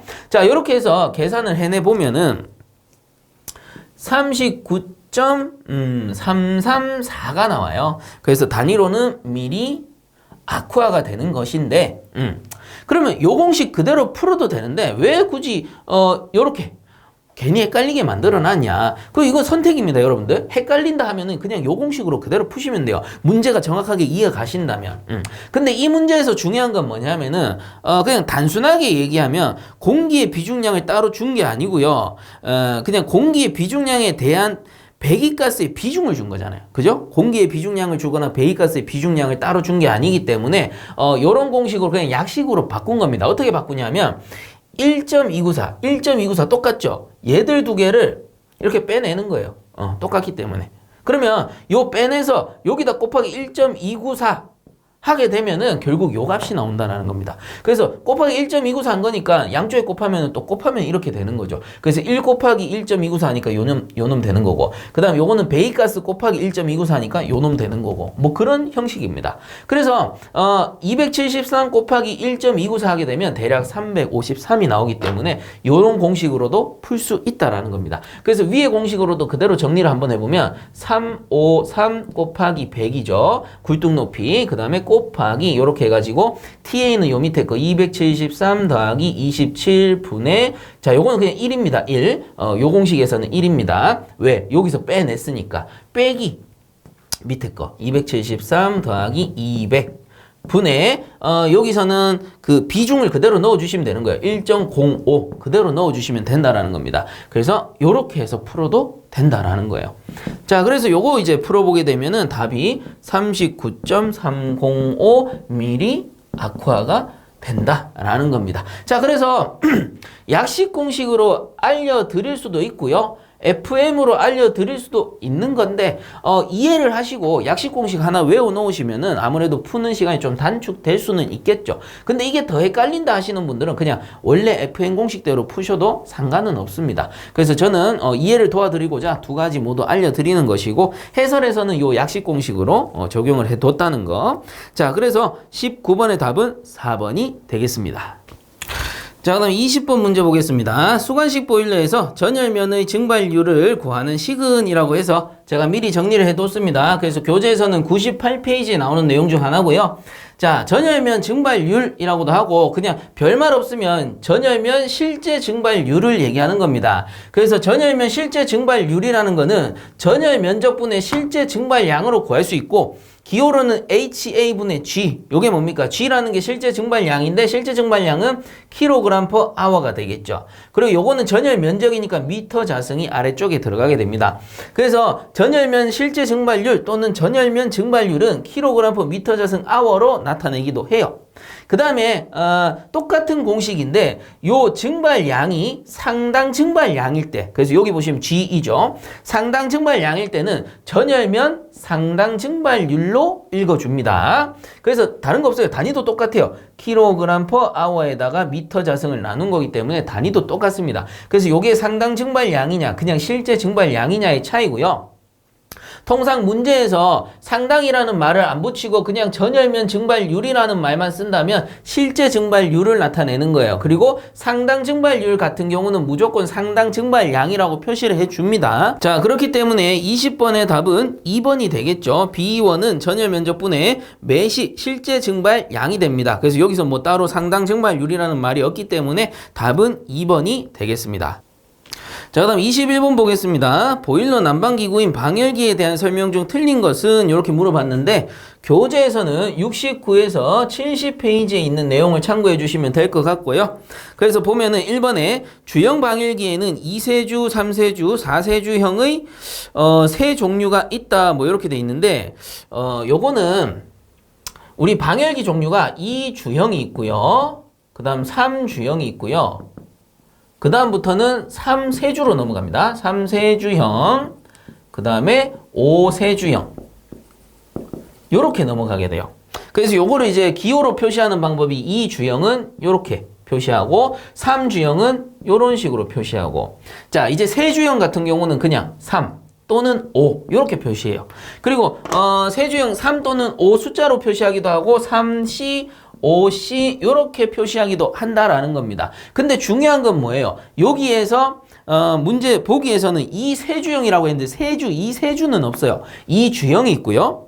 그 다음에 4세주형도 없다라는 겁니다. 그래서 주형 방열기는 2주형, 3주형, 3세주형, 5세주형이 존재한다. 이렇게 네 종류가 있는 거예요. 그래서 틀린 거는 1번이 되겠고요. 나머지는 한번 읽어보면 2번에 EDR이란 상당 방열 면적으로 방열기의 크기를 나타낸다. 맞죠? 상당 방열 면적.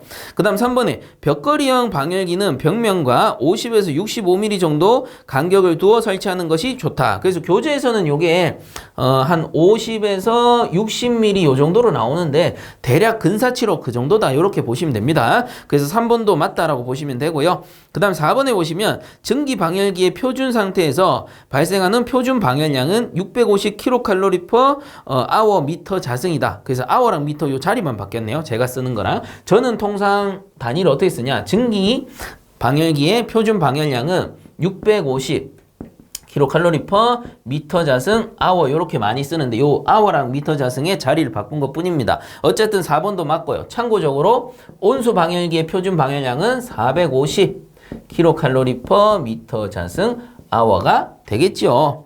자, 그래서 21번에 틀린 것은 1번이 되겠습니다. 자, 그 다음 22번 전기 드럼 없이 초인계 압력 이상의 전기를 발생시키는 보일러는 이라고 했는데 답은 관류 보일러가 되죠. 그래서 답은 2번인데 요게 교재에서는 50에서 51페이지에 나오는 내용이 되겠고요. 우리 관류 보일러라 함은 수관식 보일러의 일종입니다. 원래 기본적인 수관식 보일러는 이렇게 생겼어요. 드럼이 이렇게 있고요. 수관들이 이런 식으로 연결이 됩니다. 그 다음에 요거를 케이싱화 해가지고 버너를 이렇게 연결해서 화염을 쫙 치출하면서 수관을 가열하게 되죠. 자, 이때 밑에 있는 게 보통 보면 수드럼이라고 하고요. 물이 많이 차 있으니까. 위에 있는 게 물도 있고 기체도 있으니까 기수드럼이라고 많이 부릅니다. 그래서 기본적으로 이렇게 생긴 거고 수관이 전열면으로 작용하기 때문에 요 관들이죠. 요 수관들이 전부 전열면으로 작용하기 때문에 수관 보일러다 이렇게 말하고요. 기본적으로 전기는 위로 올라가려고 할 거고 물은 밑으로 내려오려고 할 테니까 이렇게 순환을 하게 됩니다. 자, 요게 기본적인 수관 보일러의 형태인데 이 수관 보일러 중에서도 극단적인 게 있어요. 뭐예요? 여기서 나오는 관류 보일러. 관류 보일러는 관으로만 이루어져 있어. 이렇게 관으로만 이루어져 있고 이 드럼이 없다라는 겁니다. 그래서 요 상태에서 케이싱 해가지고 버너를 이용해서 쫙 가열을 하게 됩니다. 그러면 들어갈 때는 액체였지만 나올 때는 어떻게 돼요? 기체가 되어 나온다. 그리고 100% 기체가 되고요. 100% 기체가 되는 것도 모자라서 어떻게 되냐면 과열되어 나온다라는 겁니다. 그래서 초인계 압력 보일러라고도 불러요. 엄청나게 고온 고압 상태에서 순간적으로 과열을 하기 때문에 과열 전기가 나오고 그리고 우리가 압력이 높은 보일러에 하나에 속한다. 자, 그래서 이 구조를 보시면 돼요. 구조만 딱 보셔도 요 일반적인 그 수간 보일러 같은 경우는 드럼이 있잖아요. 그럼 드럼의 직경과 요 관류 보일러는 관으로만 돼 있으니까 관의 직경을 비교해 보자면 관의 직경이 훨씬 작을 것이고 훨씬 직경이 작으니까 고압에 견디는 힘 역시도 엄청나게 좋겠죠.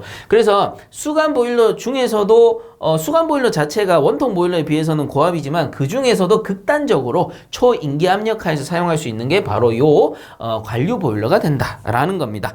자, 그래서 22번의 답은 2번이 되겠고요.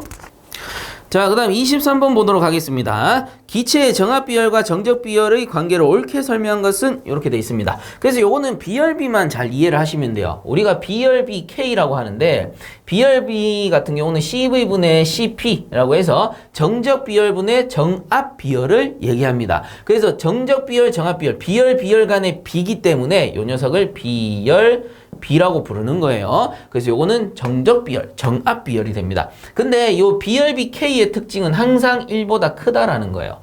그러면 비열비 K가 항상 1보다 크려면 어떻게 해야 돼? 항상 CP가 커야 되는 거죠. 분자가 커야 된다라는 겁니다. 그래서 항시 CP는 CV보다 크다라는 요 과정이 성립이 되는 거죠. 자, 그래서 23번에 요 비열의 관계를 옳게 설명한 것은 답은 2번이 됩니다. 정압 비열이 정적 비열보다 항상 크다. 정압 비열이 정적 비열보다 항상 크다라는 겁니다. 자, 그 다음 24번 보겠습니다. 저온수 난방 배관에 주로 사용되는 개방식 팽창 탱크에 부착되지 않는 것은 이렇게 물어봤네요. 그래서 교재에서는 144페이지 참고하셔도 되고요. 이전 문제에서 한번 그려드렸던 그림입니다. 그리고 해설에서도 나오는데 해설에서는 팽창관이 여기 밑에 있는 게 아니고 옆에 붙었을 뿐입니다. 그 정도 차이는 그런 것 같다 하고 넘어가시면 되고요. 어쨌든 보일러 한 수주 간에 연결됐다면 그거는 팽창관이다 이렇게 판단을 하시면 돼요. 그래서 기본적인 구성을 다시 한번 설명을 드리면 가장 메인이 되는 게 요 팽창관이라고 했습니다. 보일러 한 수주 간에 연결해서 온수의 최적 팽창량을 바로 흡수해주는 메인관이다 라고 했었고요. 그리고 급수가 부족할 때 급수를 해주기 위한 급수관이 있겠고요. 그리고 이 팽창 탱크 내부를 청소한다거나 점검할 때 필요한 배수관이 필요합니다. 그래서 물을 빼줄 때 사용하는 거죠. 그리고 온수 최적 팽창량이 과하게 이렇게 발생될 때는 이게 넘칠 수 있으니까 넘치는 걸 방지하기 위해서 오버히트 한다. 그래서 오버플로우관을 설치해서 빼주기도 합니다. 그래서 오버플로우관이나 배수관이나 어차피 드레인 시켜주는 관이기 때문에 둘 다 이렇게 연결해 놓기도 한다라는 겁니다. 자, 근데 온수의 최적 팽창량이 좀 과해요. 너무 심한 거야. 그러니까 오버플로우관에서 다 빼주지 못하고 결국은 어떻게 합니까? 이제 위험해. 그러면은 마지막에 안전관에서 이렇게 빼줘서 넘침 사고를 방지한다라는 겁니다. 이때 사용하는 안전관을 다른 말로 방출관이라고도 하고요. 그 다음에 이제 요 위에 공기가 차거나 불응축가스가 모이게 되면은 배기관 또는 통기관이라고 하는데 요 배기관을 통해서 공기, 불응축가스를 빼주는 역할도 하게 된다라는 거죠. 자, 그래서 24번에 개방식 팽창 탱크에 부착되지 않는 것은 답은 3번 안전밸브가 되겠습니다. 그래서 이 안전밸브 같은 경우는 개방식이 아니고 밀폐식에 사용하게 되는 거예요. 자, 그 부분도 어차피 이 교재에 144페이지 나와 있으니까 참고적으로 보시면 되겠습니다. 자, 그다음 25번 보겠습니다. 완전 기체가 일정한 압력 하에서의 부피가 2배가 되려면 초기 온도가 27도씨인 기체는 몇 도씨가 되어야 하는가 이렇게 물어봤네요. 자, 그래서 이런 문제는 문제 자체가 어렵진 않아요. 근데 이 한글이 어려운 거야. 그래서 문제 읽어보면 뭔 말인지 잘 모르겠어요. 그래서 요거를 한번 이해하는 게 중요한데 우선은 공식을 가지고 와봅시다. 이상기체 상태 방정식이라는 공식을 가져와 보면 T1 분의 P1V1은 T2 분의 P2V2와 같다라는 공식이 있었죠. 자, 여기에서 중요한 건 뭐냐면은 T1, P1, V1이라는 거는 변하기 전이에요. 그래서 이 문제에서 말하는 초기 상태다라고 보시면 됩니다. 그리고 T2, P2, V2 같은 경우에는 변한 후예요. 그래서 요거는 후라고 제가 적어둘게요. 변한 후의 상태다라고 보시면 돼요. 근데 초기 상태나 변한 후의 상태나 이상기체라면 그 총합은 같다라는 뜻이거든요. 요 공식 자체가. 자, 근데 여기서 이제 조건이 하나 더 있는데 첫 번째 줄에 완전 기체가 일정한 압력이래요. 일정한 압력. 그러면 요 P1이나 P2는 같다라는 거죠. 그러니 같으니까 이거 지워버려도 됩니다. 그러면 남는 공식이 뭐냐면은 T1분의 V1은 T2분의 V2라는 공식이 남는 거예요. 그럼 요거를 한 번 더 우리가 쓰기 좋게끔 V1을 남겨봅시다. V1은 T1이 넘어갑니다. T1 V2 나누기 T2라는 공식이 되겠죠. 자, 그래서 요 공식을 응용해서 푸시면 되는 건데 요 공식을 그대로 제가 적용을 시켜 볼게요. 자, 지금 현재 이 문제에서는 조건이 첫 번째 끝에 보면은 부피가 2배가 되려면, 그래서 완전 기체가 일정한 압력 하에서 부피가 2배가 되려면 초기 온도가 27도씨인 기체는 몇 도씨가 되어야 하는가, 요런 지문인데 부피가 2배가 된다라는 소리는 초기에는 얼마인지는 모르겠는데 그냥 가정합시다. 초기에는 1이었으면 그러면 후에 변한 후에는 뭐 2배가 될 거니까 2가 되겠죠. 만약에 초기에는 2였으면 변한 후에는 얼마 돼요? 4가 되겠죠. 그죠? 이런 상태로 2배가 된다는 거예요. 그러면 내가 임의로 초기 상태의 V1을 1이라고 가정하는 거예요. 1이라고. 이건 내 마음대로 가정할 수 있는 거예요. 그럼 1이면 2배로 만들려면 V2가 2가 되면 되는 거잖아요. 그래서 조건을 내가 만드는 거지. 아, 그러면 나는 V1은 1로 할래. V2는 2로 할래. 그럼 2배가 성립되는 거니까. 근데 좀 이제 취향이 까다로우신 분들은 이렇게 할 수도 있어요. 아이, 나 V1은 200으로 할래. 그러면 V2는 얼마나 할까? 400으로 할래. 이렇게 두고 풀어도 답은 나옵니다. 이해 가시겠죠? 이 조건을 적어 놓는 거예요. 조건을. 그래서 초기 상태에서 2배 증가한 최적이라 했기 때문에 이렇게 내가 마음대로 조절해서 넣을 수가 있는 거예요. 자, 그래서 저는 V1은 1로 가정하고요. 2배 증가한 V2를 2로 가정하겠습니다. 그럼 요거를 여기다가 넣으시면 되는 거예요. 그래서 V1이 1이죠. 그러면 1은 1 또는 뭐 해설에서는 V1 이렇게 적혀있죠. 1V1 뭐 이렇게 적혀있는데 더 헷갈립니다. 그냥 숫자 그대로 넣을 거예요. 자, 숫자 1. 요게 V1이고요. 그 다음에 T1 같은 경우는 초기 온도라고 해서 줬잖아요. 그래서 27도씨니까 절대 온도로 구합니다. 273 더하기 27 하고 V2 곱하기 V2니까 V2는 제가 2라고 했죠. 1일 때 2가 되는 거예요. 2배라고 했으니까. 그 다음 나누기. T2는 몰라. T2는 뭔데요? 기체는 몇 도씨가 되어야 하는가 구해야 될 값이다 라는 거죠. 그럼 T2 구해보면 어떻게 되죠? T2가 올라가고 1이 내려오면 되죠. 이 항에서. 그래서 T2 올라가고 요게 1이니까 그럼 뭐 1은 생략해도 되니까 위에 것만 하셔도 됩니다. 뭐 어쨌든 이런 식으로 해서 계산기 두드려 보시게 되면 답이 600이 나오는데 문제는 뭡니까? 보기에서는 몇 도시이냐 이렇게 물어봤단 말이에요. 근데 지금 제가 요게 이제 절대 온도기 때문에 실제 단위는 600켈빈이 나와요. 절대 온도로 구했으니까. 자, 그래서 어떻게 합니까? 자, 최종적으로 600켈빈이니까 600 빼기 273 이렇게 하면은 도시가 나오겠죠. 그래서 구해보게 되면 327 도시가 나오게 됩니다. 자, 그래서 25번의 답은 4번이 되겠습니다. 자, 그 다음 26번 문제. 펌프에서 물이 압송하고 있을 때 정전 등으로 급히 펌프를 멈추거나 조절 밸브를 급격히 개폐 시 유속이 급히 변하여 물에 의한 압력 변화가 생기는 현상은, 요거 이전에도 한번 비슷한 설명이 나왔었는데 일단 답은 4번 수격작용이 되겠습니다. 그래서 요 수격작용이라는 게 보일러 내부에서만 발생하는 게 아니고 펌프, 배관 등에서도 발생할 수 있는 거죠. 그래서 배관이 이렇게 있을 때 우리가 밸브류가 이렇게 있는데 이 밸브류를 급격히 열고 닫고 이래버리면은 이 유체가 내부에 있는 물이 가득 차서 이렇게 흘러가고 있단 말이에요. 근데 갑자기 팍 잠궈버리면 어떻게 돼? 갑자기 순간적으로 막히면서 기본적으로 이 유압이라는 게 있을 거 아닙니까? 이 급수가 되고 있으면 유압이라는 게 있는데 이 압력이 순간적으로 막혀버리면 이 벽을 팡 때려버리겠죠. 그래서 갑자기 닫거나 갑자기 열어버리면은 이 물에 의한 충격이 발생한다. 요런 거를 수격작용, 펌프 또는 배관에서 발생하는 수격작용이라고 보시면 되는데 요런 작용은 뭐 이 밸브류뿐만 아니고 밸브의 극개폐 요런 것뿐만 아니고 배관의 굽힘부가 심한 경우 발생할 수도 있고 어차피 물에 의한 충격이니까. 그리고 펌프를 이용해서 물을 올리고 있다. 이런 식으로 위로 올리고 있다가 갑자기 펌프가 정지한다거나 아니면 정전이 일어나서 갑자기 꺼져버린다거나 그럼 유량이 이렇게 확 올라가고 있다가 갑자기 탕 꺼져버리면 훅 내려오면서 물에 의한 충격, 수격작용이 발생할 수도 있는 거죠. 그래서 제가 이전 설명에 체크밸브 등을 설치하게 된다. 이렇게 알려드렸습니다.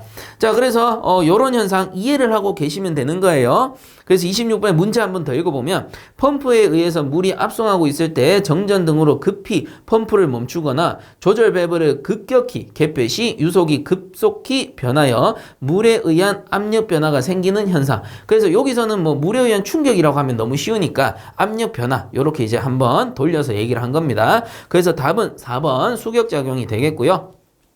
해설에 잘 나오니까 한 번씩들 읽어보시면 좋을 것 같습니다.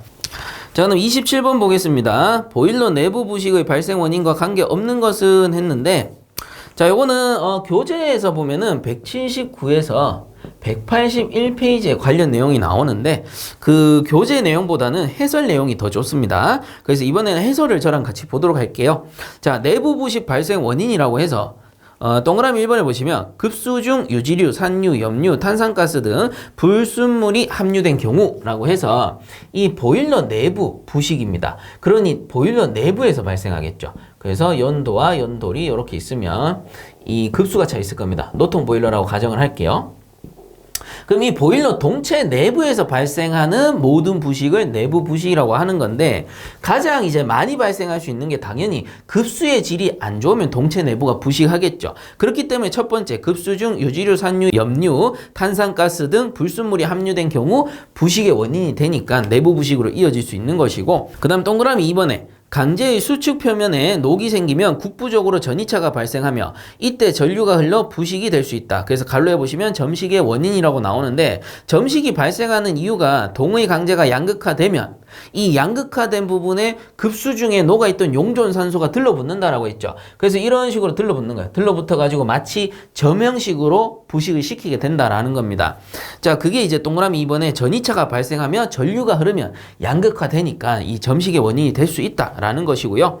그 다음 동그라미 3번에 첨간제의 사용 방법이 옳지 못한 경우 급수의 질이 떨어지고 내부 부식의 원인이 될 수 있다. 이건 뭐 동그라미 1번하고 비슷한 내용이 될 거고요. 자, 다음 동그라미 4번 강제 속에 함유된 유황 성분이나 인 성분이 온도 상승과 함께 산화되거나 녹이 생기는 경우. 자, 그래서 여기서 말하는 강제는 이 동체 내부를 얘기하는 겁니다. 동체 자체가 전부 강제죠. 이 강제 내부에 황이나 인이 존재하게 되면 온도가 상승할 경우 피복이 깨어지면 거기서 부식이 발생할 수 있다라는 겁니다.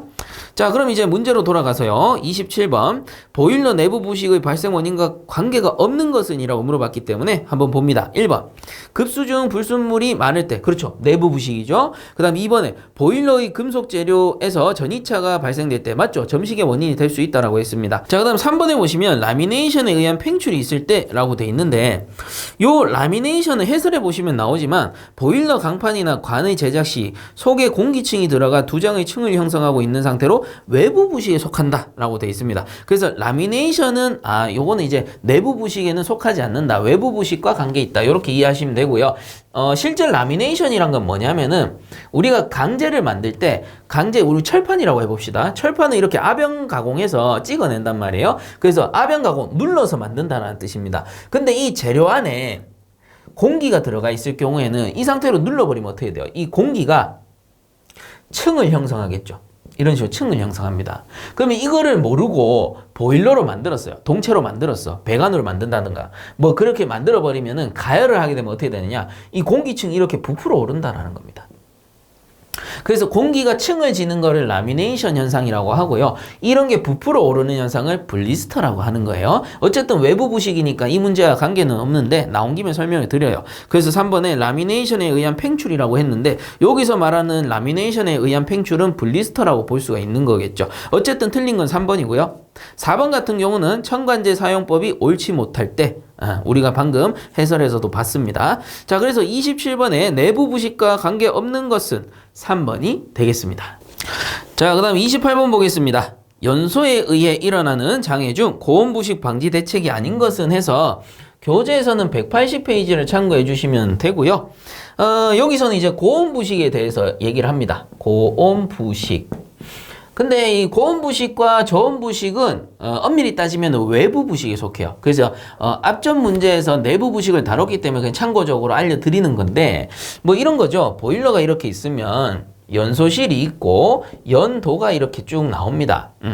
근데 이때 고온 부식이라는 거는 어디서 생깁니까? 과열기, 제열기에서 생기고요. 저온 부식이라는 거는 절탄기, 공기 예열기에서 생겨요. 근데 이 폐열 회수 장치들은 다 어디서 설치돼요? 전부 연도에 설치가 됩니다. 그래서 동체 외부에서 발생하는 부식이기 때문에 이 고온 부식이나 저온 부식은 모두 뭐예요? 외부 부식으로 볼 수 있다라는 겁니다. 그리고 동체 내부에서 발생되는 게 우리는 내부 부식이다 이렇게 불렀었죠. 그래서 외부에서 발생되는 가장 대표적인 부식들이 고온 부식, 저온 부식들이 있겠더라. 그 외에도 뭐 많이 있겠습니다만 문제에서 많이 다루는 게 이런 내용들이다라는 거예요. 자, 이때 고온 부식이 발생되는 원인인데 고온 부식이 발생되는 장소는 방금도 했지만 과열기와 제열기였어요. 그리고 기본적으로 한 몇 도씨 정도에서 발생하느냐? 약 450에서 한 500도씨 정도. 요쯤에서 발생하더라 라는 겁니다. 물론 이제 조금씩 차이는 있습니다. 문제에 따라서 그냥 한 요 정도 범위겠구나 하시면 되고요. 그러면 어떤 물질에 의해서 발생을 하느냐? 주로 보면 이제 바나듐 성분이라고 하죠. 바나듐. 이 바나듐은 회분에 포함이 되어 있는데 이 회분이란 것도 연료에 또 포함이 되어 있습니다. 그래서 연료에 포함된 회분 안에 바나듐이 결국은 이제 원인이 되어서 발생하는 고온 부식인데 이 고온 부식은 대략적으로 450에서 500도씨 정도가 되면 바나듐이 산소랑 화합을 합니다. 그러면은 이게 오산화 바나듐이라고 해서 요 V2O5 오산화 바나듐을 생성하고요. 이 오산화 바나듐이 생성되고 이 오산화 바나듐이 요 고온 상태에서 한 500도씨 정도에서 이 용융 부착되어 부식을 일으킨다. 어디에? 강제에 용융 부착되어 부식이 되기 때문에 이 고온 부식을 방지하기 위해서 뭐 바나듐 또는 회분의 융점을 높인다던가 이런 방법을 사용하기도 했었죠. 자, 그래서 요 정도만 이해를 하신다면 우리가 읽어보시면 이해가 가실 텐데 문제를 보기 전에 해설을 먼저 보고 가겠습니다. 그래서 해설해 보시면 고온 부식 방지 대책이라고 해서 동그라미 1번에 연료 내의 바나듐 성분을 제거한다. 그렇죠. 원인이 되는 바나듐, 연료 내부에 있는 회분 또는 바나듐을 제거해 주는 겁니다. 그 다음에 동그라미 2번에 연료 첨가제를 이용해서 바나듐의 융점을 높인다. 그렇죠. 용융 부착되니까 융점을 높여버리면은 용융되지 않을 테니 부착될 일도 없다라는 겁니다. 자, 그 다음에 동그라미 3번에 배기가스 온도를 적절하게 유지하거나 줄인다. 그렇죠. 고온에서 발생하니까 좀 줄여주면 좋겠죠. 줄이거나 유지하거나. 그 다음에 동그라미 4번에 전열면을 내식제로 피복한다. 뭐 더 말할 것도 없죠. 부식을 방지하기 위해서 내식제로 피복한다. 그 다음 동그라미 5번에 전열면의 표면 온도가 적정 범위보다 높아지지 않도록 설계한다. 고온 부식이니까 이보다 더 높아지지 않도록 설계를 해줘라. 이런 뜻이 되는 겁니다. 자, 그래서 이제 문제로 돌아와서 연소에 의해 일어나는 장애 중 고온 부식 방지 대책이 아닌 것은 했습니다. 그래서 1번에 연료를 전처리하여 바나듐을 제거한다. 맞죠? 원인이 되는 바나듐을 제거하고요. 2번에 연료에 첨가제를 사용하여 바나듐의 융점을 높인다. 맞죠? 용융 부착되니까 융점을 높여버리는 겁니다. 그 다음 3번에 전열면의 표면에 보호피막 형성 또는 내식성 재료를 사용한다. 맞겠네요. 그래서 1, 2, 3번은 다 맞고 4번에 보시면 공기비를 항상 많게 하여 운전한다 돼 있는데 공기비랑은 뭐 전혀 관계가 없다. 이렇게 보시면 될 것 같습니다. 자, 그래서 28번에 방지 대책이 아닌 것은 4번이 되겠습니다. 자, 그럼 29번 보겠습니다. 보일러 보존법에 대한 설명으로 틀린 것은 이라고 해서 교재에서는 174페이지 나오는 내용인데요. 요 내용은 제가 좀 정리를 해드리고 싶어서 이렇게 판서를 좀 하긴 했는데 요거는 문제 풀고 보도록 할게요. 자, 문제를 우선 풀게 되면은 틀린 것을 찾아라라고 했죠. 자, 1번 만수보존법은 단기간 2개월의 휴지 시에 주로 사용하는 보존법이다 라고 돼 있는데요. 만수보존법은 그냥 말 그대로 보일러를 운전하다가 잠시 쉴 때 그래서 한 2개월 정도 내에서 잠시 쉴 때는 굳이 물을 빼고 건조시키고 할 필요가 없다라는 거예요. 그냥 물을 채워놓은 그 상태로 그냥 보일러만 꺼두고 잠깐 쉬는 거를 우리가 만수보존법이라 그래요. 그러니까 단기간에 쓸 수는 있는데 여기서 말하는 만수보존법은 그냥 말 그대로 보통 만수보존법이라고 해서 물을 그냥 그대로 채워놓는 거를 얘기하는 거예요. 일단은 그렇게 이해하시면 돼요. 1번은 맞는 걸로 나오고 그 다음 2번에 보일러수를 전부 배출하여 내외면을 청소한 후 장작을 가볍게 떼서 건조시켜 보관한다. 요거는 이제 건조보존법을 얘기하는 건데 어쨌든 맞는 겁니다. 보존법 중 하나예요. 그 다음 3번에 보일러의 휴지 기간이 장기간인 경우에는 건조보존법이 적합하다라고 돼 있는데 요 지문이 이제 좀 논란이 될 수 있어서 제가 정리를 해드릴 건데 우선은 맞는 거다라고 보시면 되고요. 그 다음 틀린 건 4번입니다. 건조보존법을 사용할 경우 흡습제로 페인트 또는 콜타르 등을 사용한다라고 돼 있는데 페인트, 콜타르 이런 거 아니고요. 건조보존법 할 때는 그냥 물 빼고 안에 말려주고 그게 끝입니다. 아니면은 이제 좀 장기간 보존할 때는 그 안에다가 질소가스를 봉입한다든지 뭐 여러 가지 방법을 쓰는데 페인트로 칠한다 이건 말이 안 되는 거예요. 그래서 해설해 보시면 건조보존법의 흡습제 종류 해가지고 흡습제가 물을 흡수하는 것들입니다. 물기가 남아있으면 부식될 테니까 생석회, 실리카겔, 염화칼슘, 활성알루미나, 오산화인 등을 쓰는 거고 페인트, 콜타르 이런 건 안 된다라는 겁니다. 그래서 29번에 틀린 것은 4번이고 어쨌든 문제의 답은 4번인데 이제 논란이 될 수 있는 게 3번 지문을 보시면 보일러의 휴지 기간이 장기간인 경우는 건조보존법이 적합하다라고 돼 있죠. 근데 보세요. 단기보존법이 있고 장기보존법이 있는데 단기보존법에도 만수보존법과 건조보존법이 있고요. 장기보존법에도 만수보존법과 건조보존법이 있습니다. 그래서 단순하게 3번의 지문처럼 보일러의 휴지기간이 장기간인 경우에는 건조보존법이 적합하다라는 말은 논란이 될 수 있는 거예요. 근데 여기서는 뭐 확실하게 틀린 답이 4번이기 때문에 4번이 답이 되는 건데 굳이 이제 출제자의 의도를 파악해 보자면 출제자의 의도는 그냥 단순하게 아래쪽에 있는 단기보존법 있죠. 여기서의 만수보존법과 건조보존법을 비교한 것 같습니다. 자, 만수보존법 중에서도 보통 만수보존법이라는 거는 제가 앞에서 설명해 드린 대로 그냥 물이 채워져 있는 상태에서 보일러만 끄고 한 2개월 정도 휴지시키는 게 만수보존법, 보통 만수보존법이 됩니다. 단기보존법에서의 만수보존법, 보통 만수보존법이 되는 겁니다. 그리고 단기보존법에서의 건조보존법은 가열건조법인데 물을 빼고 그 상태에서 앞에서 설명했듯이 장작을 태워서 안쪽에 있는 물기를 말리고 보존하는 거예요. 근데 이것도 뭐 끽 해봐야 2개월 또는 뭐 3개월 요 정도밖에 보존을 못해요. 왜냐하면은 안에 있는 물을 빼고 말리기는 했지만 안쪽에 공기가 차 있잖아요. 그 공기에 의해서 산화 부식이 일어날 수가 있다라는 겁니다. 자, 그렇기 때문에 그냥 단순히 물만 채우고 또는 단순히 물만 빼서는 오래 보존할 수 없다. 단기보존법에 속한다라는 겁니다. 근데 굳이 얘들 두 개를 비교를 하자면 요 보통 만수보다는 가열건조법이 조금 더 오래 보존을 할 수 있다라는 겁니다. 그렇기 때문에 동그라미 3번이 답으로 인정이 되는 것 같고요. 여기서 이제 한 단계 더 넘어가서 진짜 장기로 보존할 때는 어떻게 하느냐 하면은 장기보존법에서 만수보존법은 소다만수보존법이라고 해서 이 안쪽에 물을 비우고요. 물을 새로 채우는데 그때 소다수를 채우는 겁니다. 소다를 섞어서 물을 채우는 거예요. 그럼 이 소다수가 안쪽에 부식을 막아주는 역할을 하기 때문에 장기보존법에서 만수보존을 할 때는 소다만수보존법을 사용한다. 이렇게 기억해 주시고요.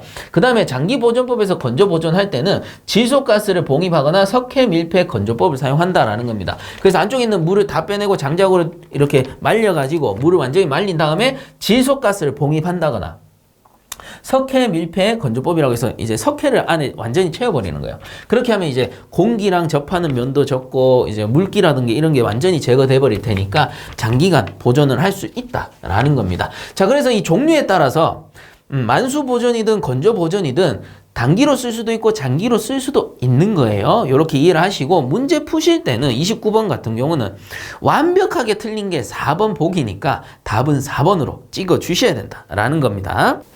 자, 그다음 30번 보겠습니다. 단위 질량당의 엔트로피를 표시하는 비엔트로피의 단위로 맞는 것은 이렇게 물어봤네요. 자, 그래서 여기서는 단위 질량당이라고 물어봤기 때문에 우선은 엔트로피 구하는 공식이 델타 S는 T분의 델타 Q라는 공식이 있어요. 자, 여기서 K라는 게 켈빈, 절대온도죠. 그 다음 요 Q라는 게 열량인데 여기서는 단위 질량당이라고 물어봤기 때문에 킬로칼로리 퍼 킬로그램이 됩니다. 그래서 요 킬로그램 포스, 포스는 뭐 생략하셔도 되고요. 문제에서 나왔으니까 저도 이렇게 표시하도록 하겠습니다. 그래서 요 킬로그램이란 것이 단위 질량이기 때문에 단위 질량당 열량. 그래서 요 공식대로 풀면은 단위 질량당 엔트로피가 나오게 된다라는 거죠. 그래서 요 단위를 정리하게 되면 해당 단위가 킬로칼로리 퍼 킬로그램 포스에 켈빈이 된다라는 겁니다.